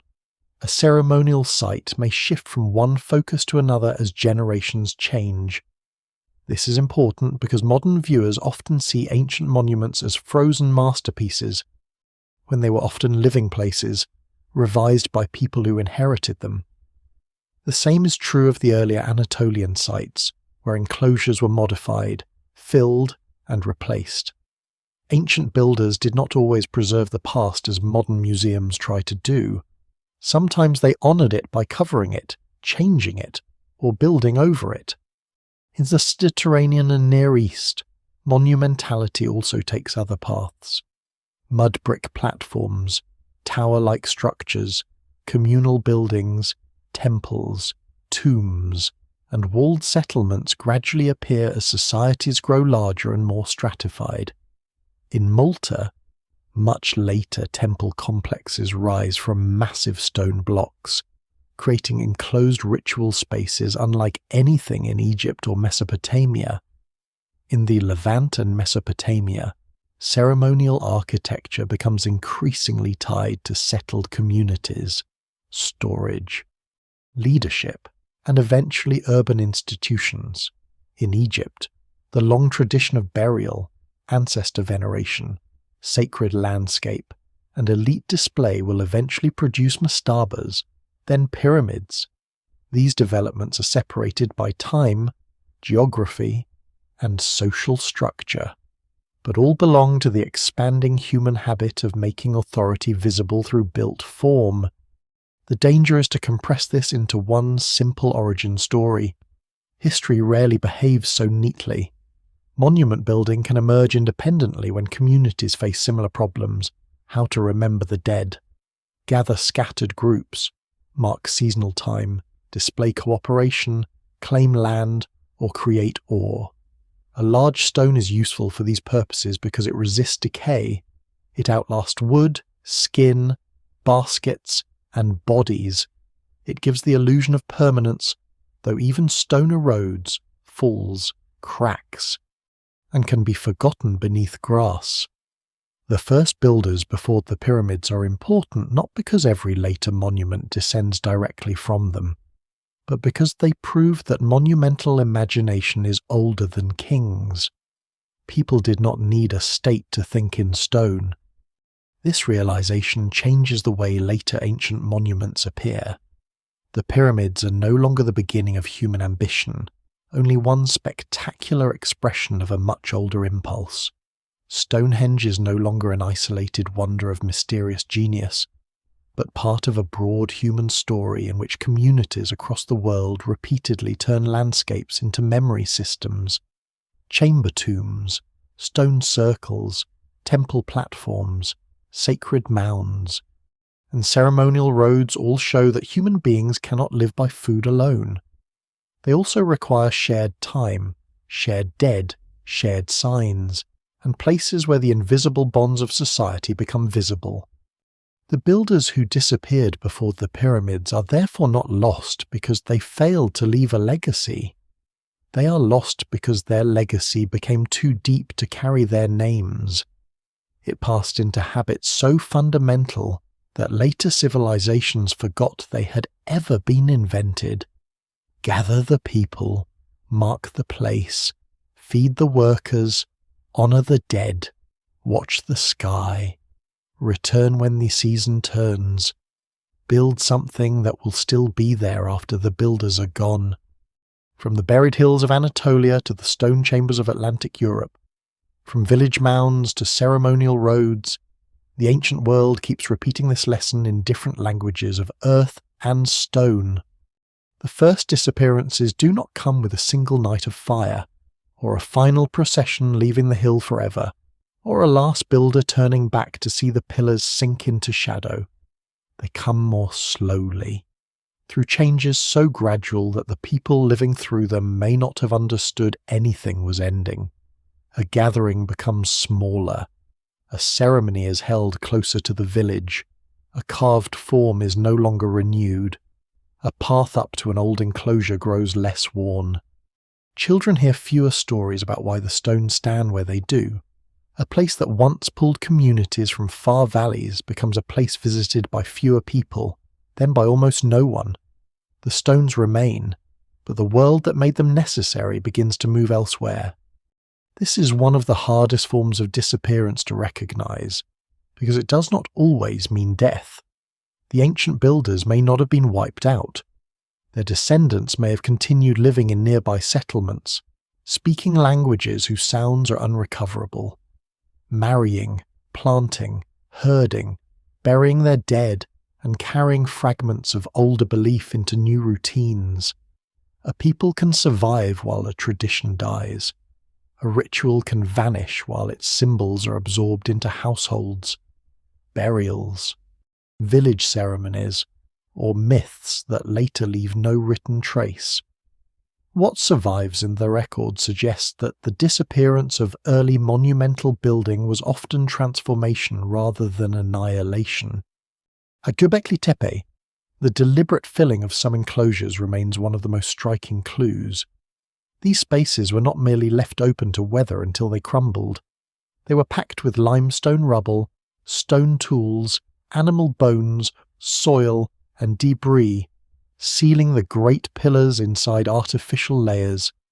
To modern eyes, this can feel like burial in the human sense, almost as if the monument itself had died and required covering. Scholars still debate the meaning. It may have been a ritual closure, a practical act of rebuilding, a way to stabilize older spaces, or a sign that the site's function had changed. No single explanation fully accounts for it. But the act of filling shows attention. People did not forget the stones in one careless moment. They handled them, covered them, and in doing so preserved them for a future they could not imagine. This kind of closure appears in different forms across early settled worlds. Buildings are abandoned, then rebuilt over. Floors are sealed. Special rooms lose their old purpose. Communal spaces shrink or shift. In some villages, ritual energy seems to move inward, away from separate monumental places and into houses themselves.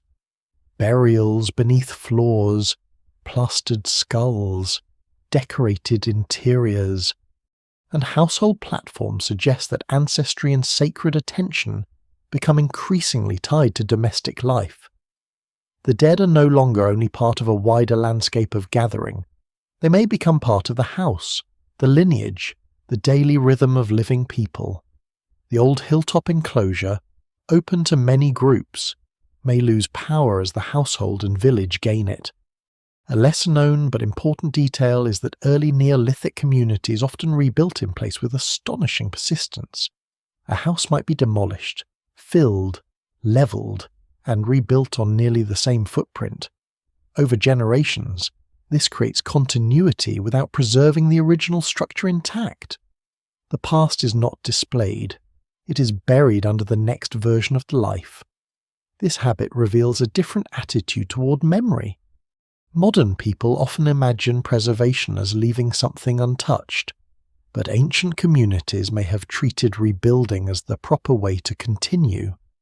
To cover a floor, seal a burial, or build over an older wall was not necessarily neglect. It could be renewal.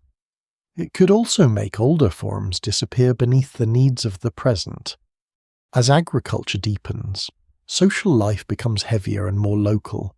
Fields require attention, herds require watching, storage requires protection, houses require maintenance. The calendar fills with tasks that cannot easily be postponed for distant ceremonies. Large seasonal gatherings may still happen, but the practical centre of life shifts toward the settlement. A monumental hill may once have bound scattered foraging groups through feasts and shared symbols. A farming village binds people through work that must be done every year on the same ground. The old gathering place competes with fields, animals, walls, and ancestors under floors. It may not lose because people stop believing. It may lose because daily life demands a different kind of loyalty. There is also the possibility that the meanings of wild animals changed. At the earlier pillar sites, foxes, snakes, vultures, boars, aurochs, and scorpions dominate the stone world. They belong to a landscape where wild creatures still organize fear, food, movement, and imagination. As domestic plants and animals become central, the symbolic balance may shift. Sheep, goats, cattle, grain, fertility, household continuity, and land inheritance begin to matter more directly to survival. Wild animals do not vanish from belief, but they no longer stand at the centre in the same way. The carved menagerie of the old enclosures may have belonged to a world whose emotional geography was fading. The rise of more permanent villages may also have changed the scale of authority. In a mobile or semi-mobile world, influence may depend on the ability to gather people temporarily to host a feast, direct a ritual, organize a hunt, or command knowledge of an ancestral place. In a settled farming world, influence can attach to storage, land, herds, household size, marriage networks, and control of labor. Power becomes more continuous because people remain within reach. The charismatic force of a ceremonial gathering does not disappear, but it becomes only one form of authority among others. The builder's old social world may have been absorbed into new hierarchies that left different traces in the ground. The disappearances also reflect the fragility of memory before writing. Once a tradition stops being performed, it can fade quickly. A carved pillar may stand for centuries, but if no one teaches its meaning, it becomes mute. A child can learn how to plant barley from watching adults, because the work must be repeated. But a myth attached to a buried enclosure needs deliberate telling. If the gatherings cease, the story loses its audience. If the audience disappears, the stone keeps only its shape. The evidence remains incomplete because the most important parts of these traditions were likely spoken, sung, enacted, and remembered in bodies. Those are the first things time destroys. By the time the first true states begin to form in Mesopotamia and Egypt, many of these early building traditions are already ancient beyond memory. Their pillars have been covered, their settlements have turned into mounds, their rituals have been translated into forms archaeologists can only partly recognize. Later, people may have walked over buried enclosures without knowing what slept beneath them. They may have farmed near old sacred ground, reused stones, or told stories about strange hills whose origins were already lost. The builders disappeared not because they failed to matter, but because they belonged to the deep foundation of things. Their world was built over, lived over, and forgotten under the weight of everything it helped make possible. Climate does not destroy a world by itself.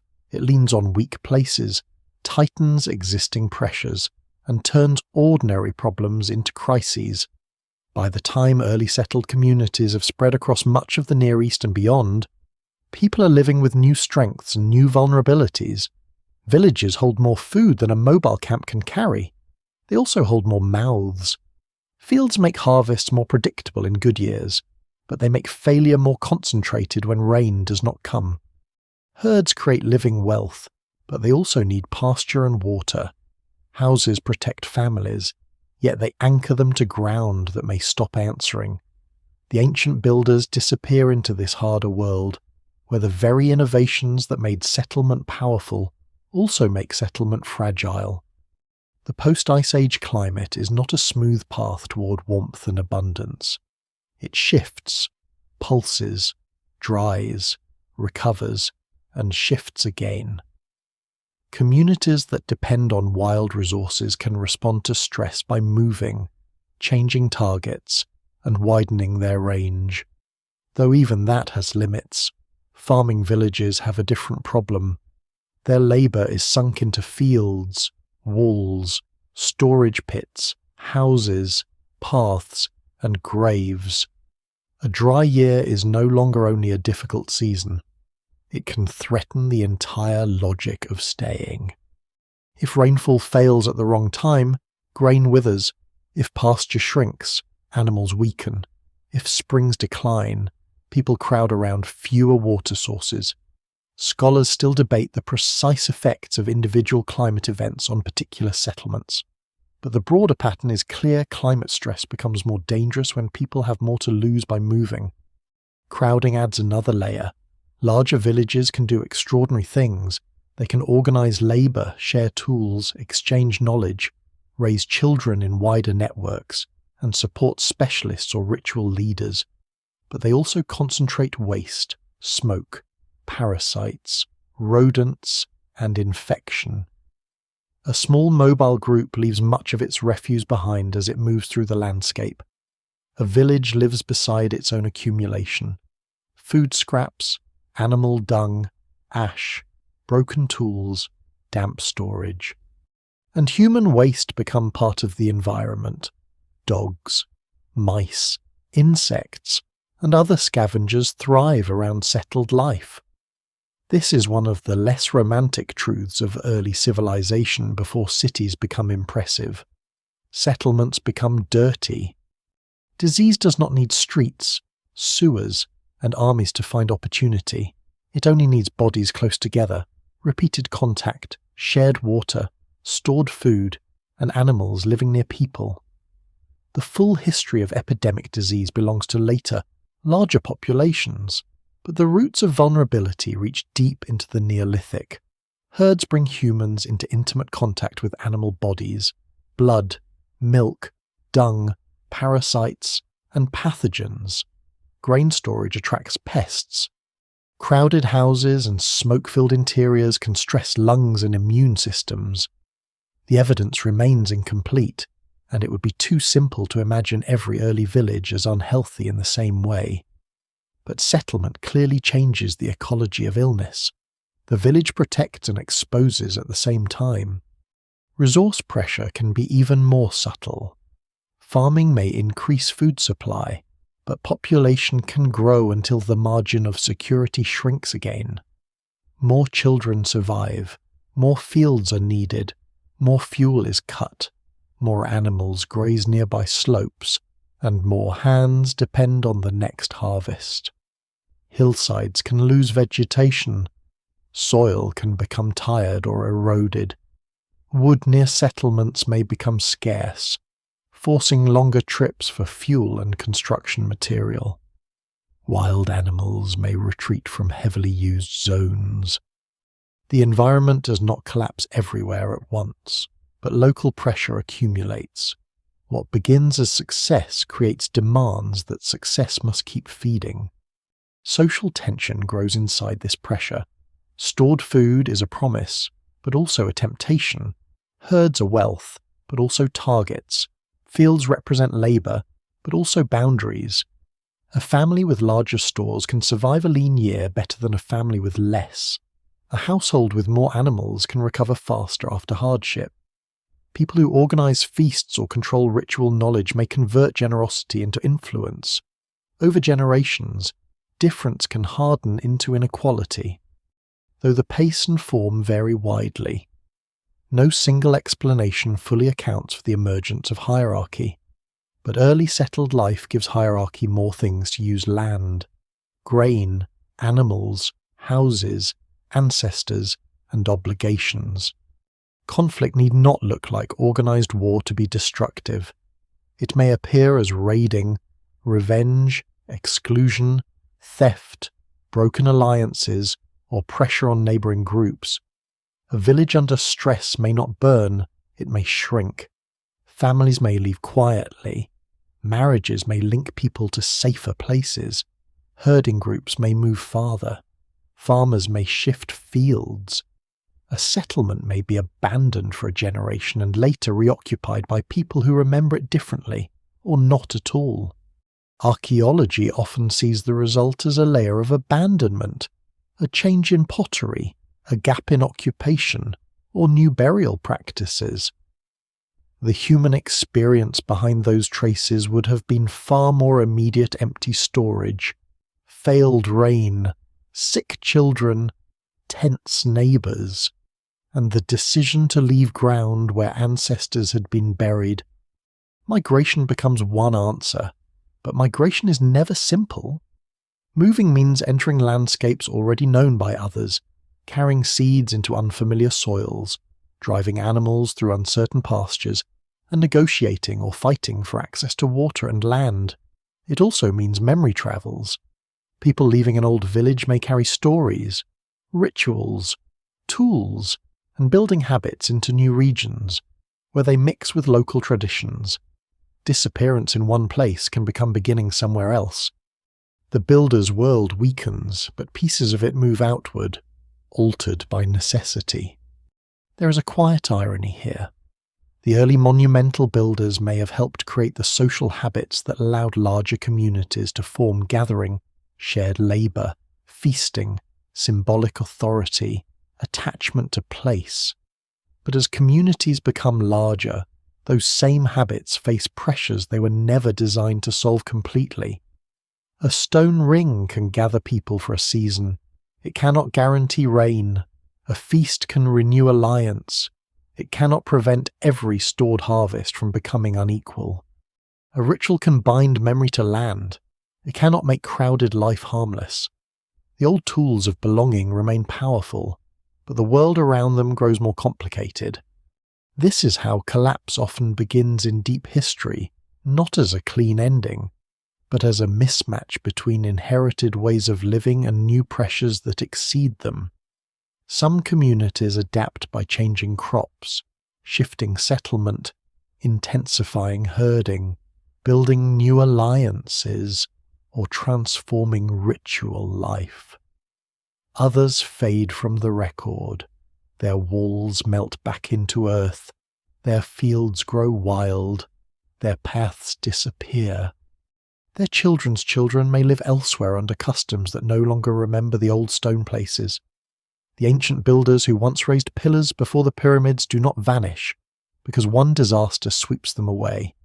They disappear through climate stress, crowding, disease, resource pressure, migration, and social change acting together over centuries until the world that required their monuments no longer exists. What remains of the ancient builders is not their voice, but the earth around their silence. Soil preserves what memory drops.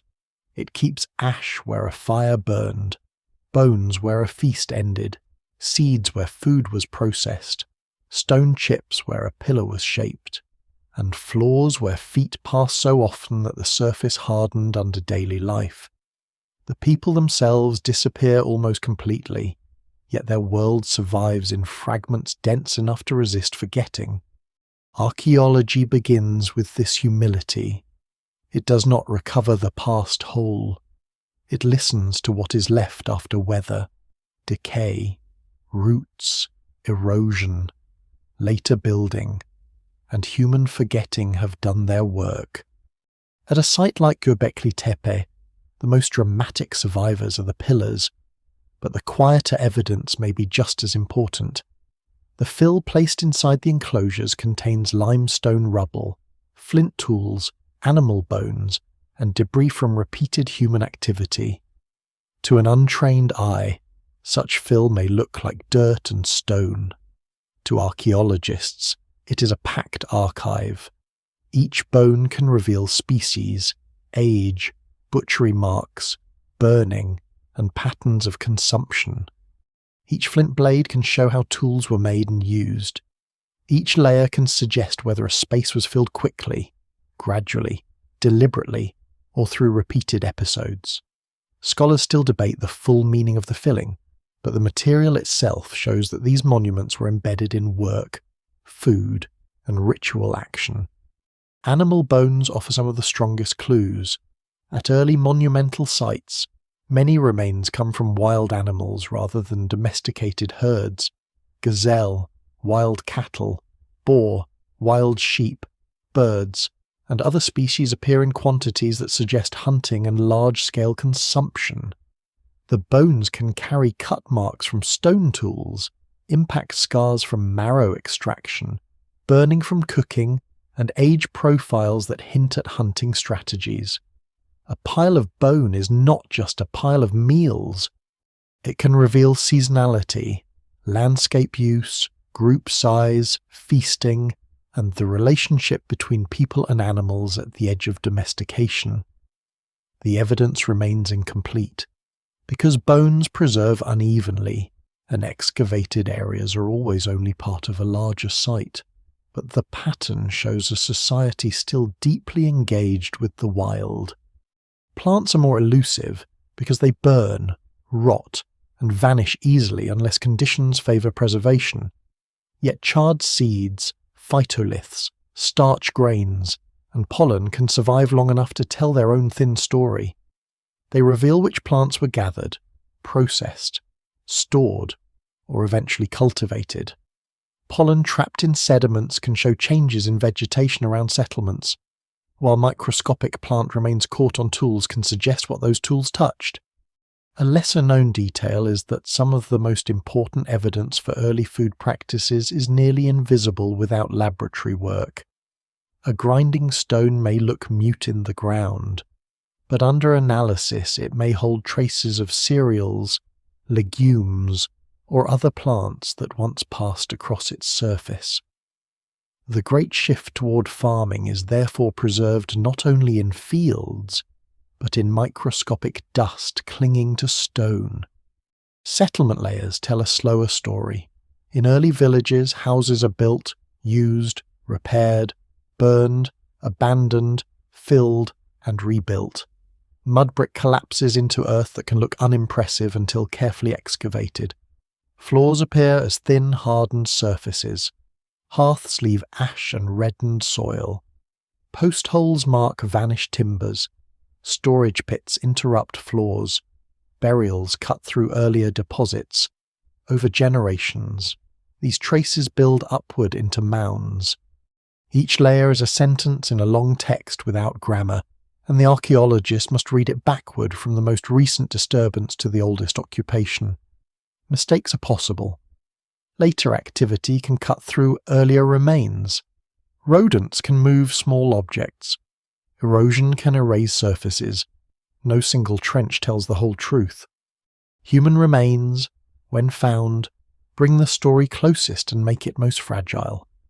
Bones can reveal age, sex in some cases, stature, injuries, disease, diet, mobility, and kinship, though every conclusion carries limits. Teeth can preserve isotopes that hint at what people ate or where they grew up. Enamel can record childhood stress.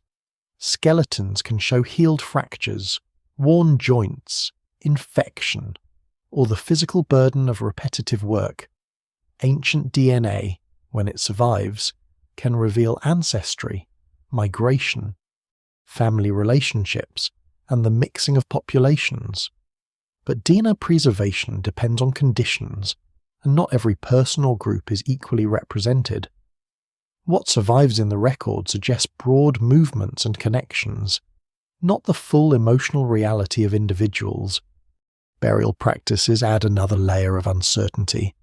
Some communities bury the dead beneath houses, some treat skulls separately, some include grave goods, while others do not.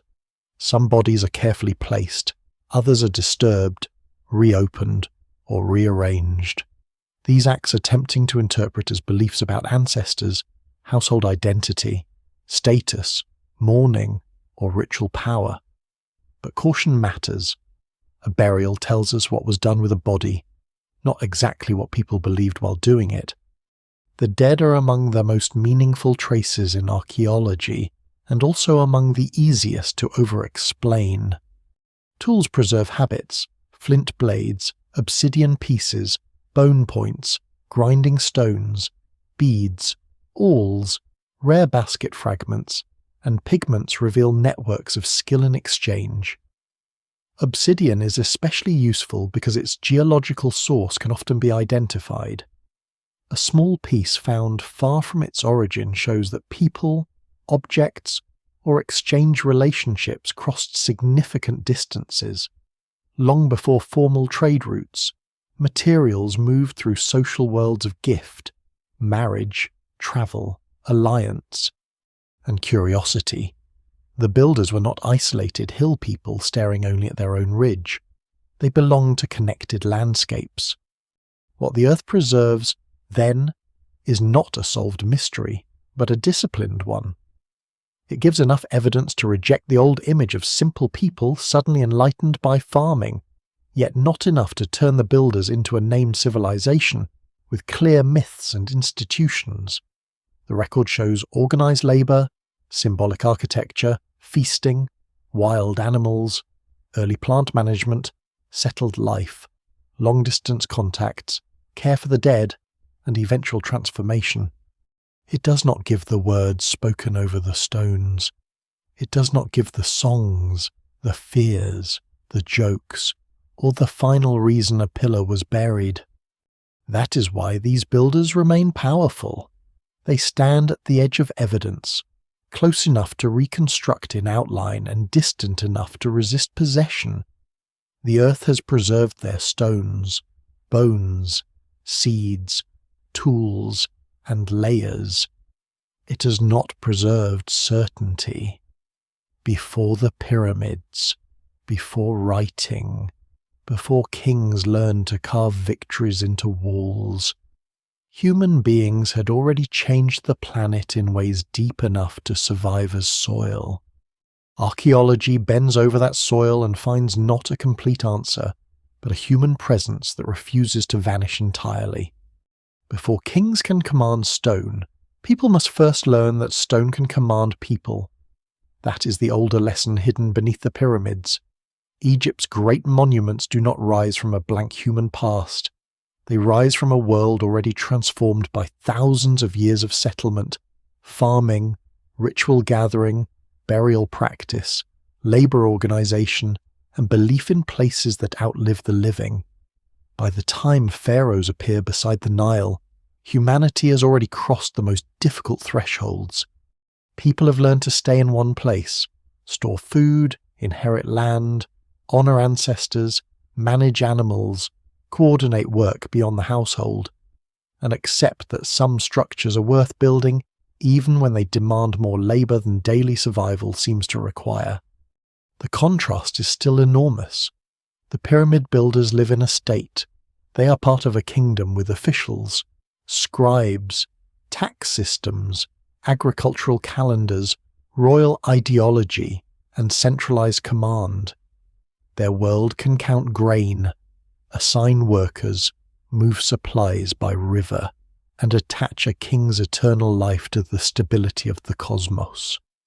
The earlier builders of Göbekli Tepe and related sites have none of that in any recognizable form.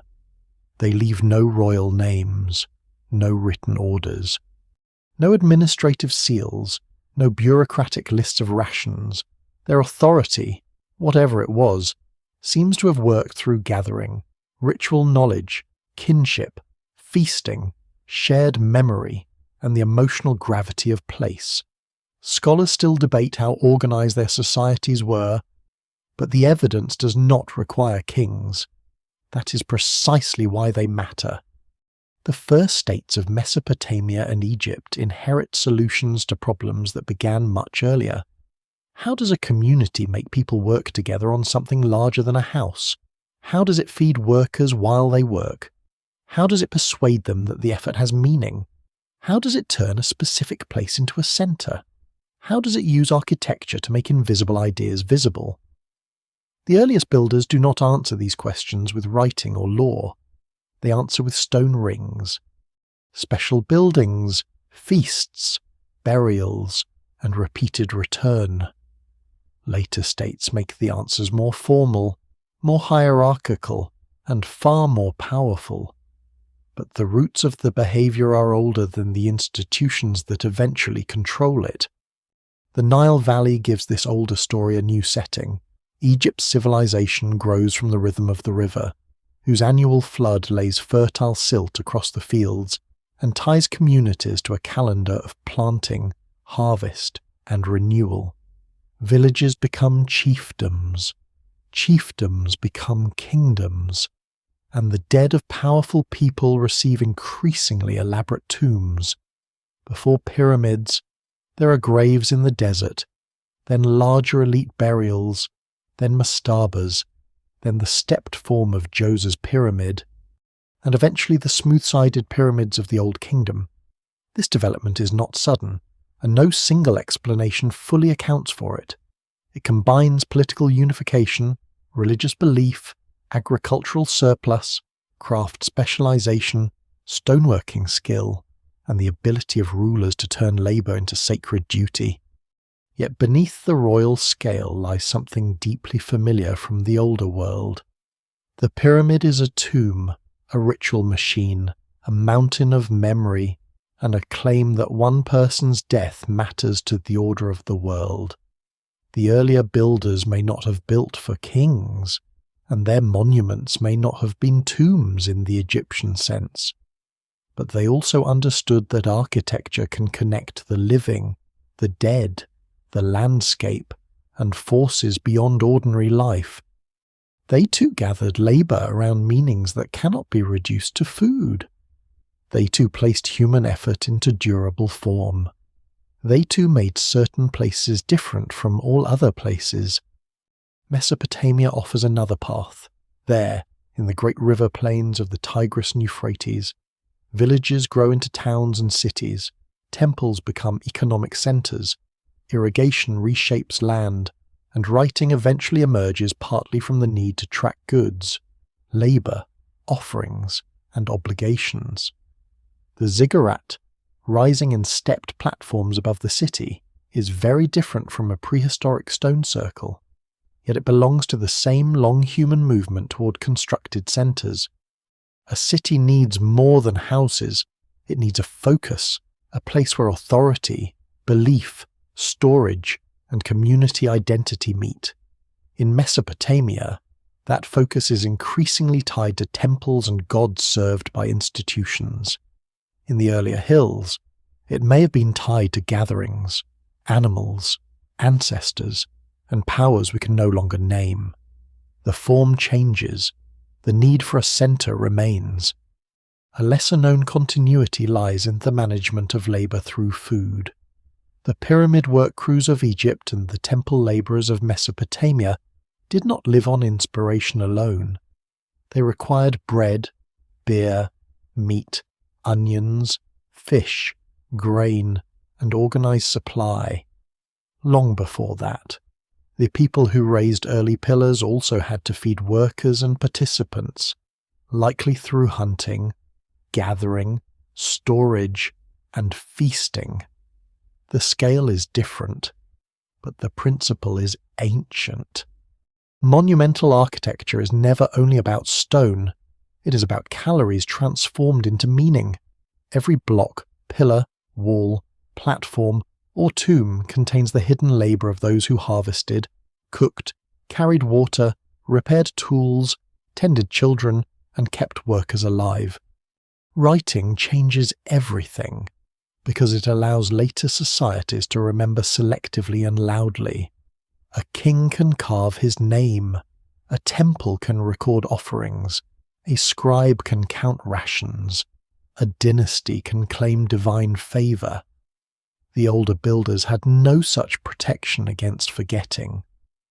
Their achievements remained exposed to silence. When their traditions changed, there was no text to preserve their explanation. When later civilizations rose, they could not easily recognize these deep ancestors as predecessors. The pyramids became wonders because they stood visible and named. The older monuments became buried puzzles because their makers had no written voice to defend their place in the story. This does not make the early builders less complex. It only makes them harder to hear. What survives in the record suggests they belong to societies capable of planning, symbolism, long-distance contact, and large-scale cooperation. They show that monumental imagination does not require monarchy, and that ritual life can organize labour before taxation does. Their disappearance before the pyramids is therefore not failure. It is the disappearance of a social world that solves certain human problems without the machinery of states. Later civilizations solved those problems differently, with greater scale and greater control, but not necessarily with greater mystery. By the time the pyramids rise on the Giza plateau, the world has become louder, more hierarchical, and more documented. Kings now stand between people and eternity. Officials measure harvests. Stone moves under command. Tombs become mountains. Yet far beneath that grandeur lies the older memory of unnamed builders gathering on hills, shaping pillars under open skies, feeding one another, burying powerful places, and discovering that a community could be held together by something larger than immediate need. Before kings, before pyramids, before history learned to write its own praises, the first builders had already opened the path. Egypt did not invent humanity's desire to build against time. It inherited it. The legacy of the ancient builders lies beneath civilization like an old foundation stone, mostly unseen but still carrying weight. Their pillars do not lead directly and neatly to the pyramids, and their vanished ceremonies do not explain every later temple, tomb, or sacred enclosure. History is not a single road paved from one monument to the next. It is a landscape of converging paths, lost trails, repeated inventions, borrowed habits, and human needs that return under different names. Yet the builders before the pyramids changed something permanent in the human imagination. They showed that a community could gather around a place, invest labour in stone, and make memory larger than the body. They helped teach humanity that land could be marked not only for food or shelter, but for meaning. Their world is gone, but its pattern remains. Wherever later people raise stones for the dead, carve animals into sacred surfaces, align buildings with horizons, gather for seasonal feasts, rebuild over ancestral floors, or treat certain hills as more important than others.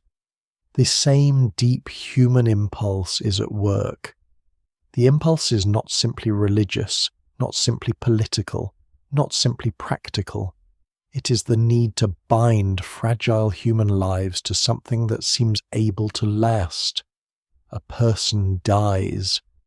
A generation passes, a language changes, a ceremony is forgotten, but a stone can remain in the wind long enough for strangers to wonder who placed it there. That may be one of the first forms of immortality human beings ever made. What survives in the record suggests that these early builders transformed not only architecture, but the idea of belonging. Before them, people surely had territories, memories, sacred places, and ancestral landscapes. But with monumental construction, those relationships became physically intensified. A hill could become a destination because people had changed it. A gathering could become an obligation because ancestors had laboured there. A carved pillar could stand as witness to stories no outsider could fully know. Place became active. It was no longer only background to human life. It became a participant in social memory. This may be their most important legacy. They helped create the emotional geography from which civilization would grow. Fields require land, villages require return, ancestors require remembered places, leaders require public attention, ritual requires setting, trade requires meeting points, law, when it eventually appears, requires communities that accept shared authority. Long before written rules and royal decrees, the builders were already experimenting with how people become bound together beyond the immediate family. They did it with stone, food, animals, labour, and repeated return. No single explanation fully accounts for the power of their monuments. But the result is clear enough. They made cooperation visible. Their disappearance also leaves a warning. The builders did not vanish because they were weak-minded, primitive, or incapable of change. They vanished from memory because change succeeded too well. Their descendants and neighbours entered new worlds of farming, village life, herding, storage, land claims, household ancestors, and eventually larger societies. Older ceremonies lost their audience. New obligations took their place. The stone rings were buried. The paths faded. The carvings slept under rubble. The people continued in some biological and cultural sense, but the world that had given their monuments meaning dissolved. Civilization often works this way. It grows by preserving some things and burying others. There is a strange humility in that. Later societies often imagine themselves as beginnings. Kings claim to found worlds. Empires carve their victories into stone, as if nothing important came before them. But beneath every visible civilization is an invisible inheritance. The pyramid stands because generations before Egypt learned to organize labor, trust seasonal cycles, store food, honor the dead, shape stone, return to fixed places, and believe that architecture could touch eternity. The first builders did not leave a manifesto. They left a habit of mind. Build where memory gathers. Feed the people who build. Mark the land so the living must remember. Cover the old place when its power changes. Begin again. Scholars still debate the meanings of the pillars, the identities of the builders, the exact role of feasting, the pace of domestication, and the reasons some sites were deliberately buried. The evidence remains incomplete, and perhaps it always will. But uncertainty is not emptiness. It is the space where careful imagination meets surviving fact. The carved fox, the snake, the vulture, the faceless pillar, the grinding stone, the buried floor, the animal bone split for marrow, the seed burned black in a hearth. These are not answers by themselves. They are fragments of lives lived with intelligence, danger, pressure, and wonder. They show people making a world before the world had the names we now use for civilization. The ancient builders who disappeared before the pyramids rose are not important because they were first at everything. Human history rarely offers clean firsts.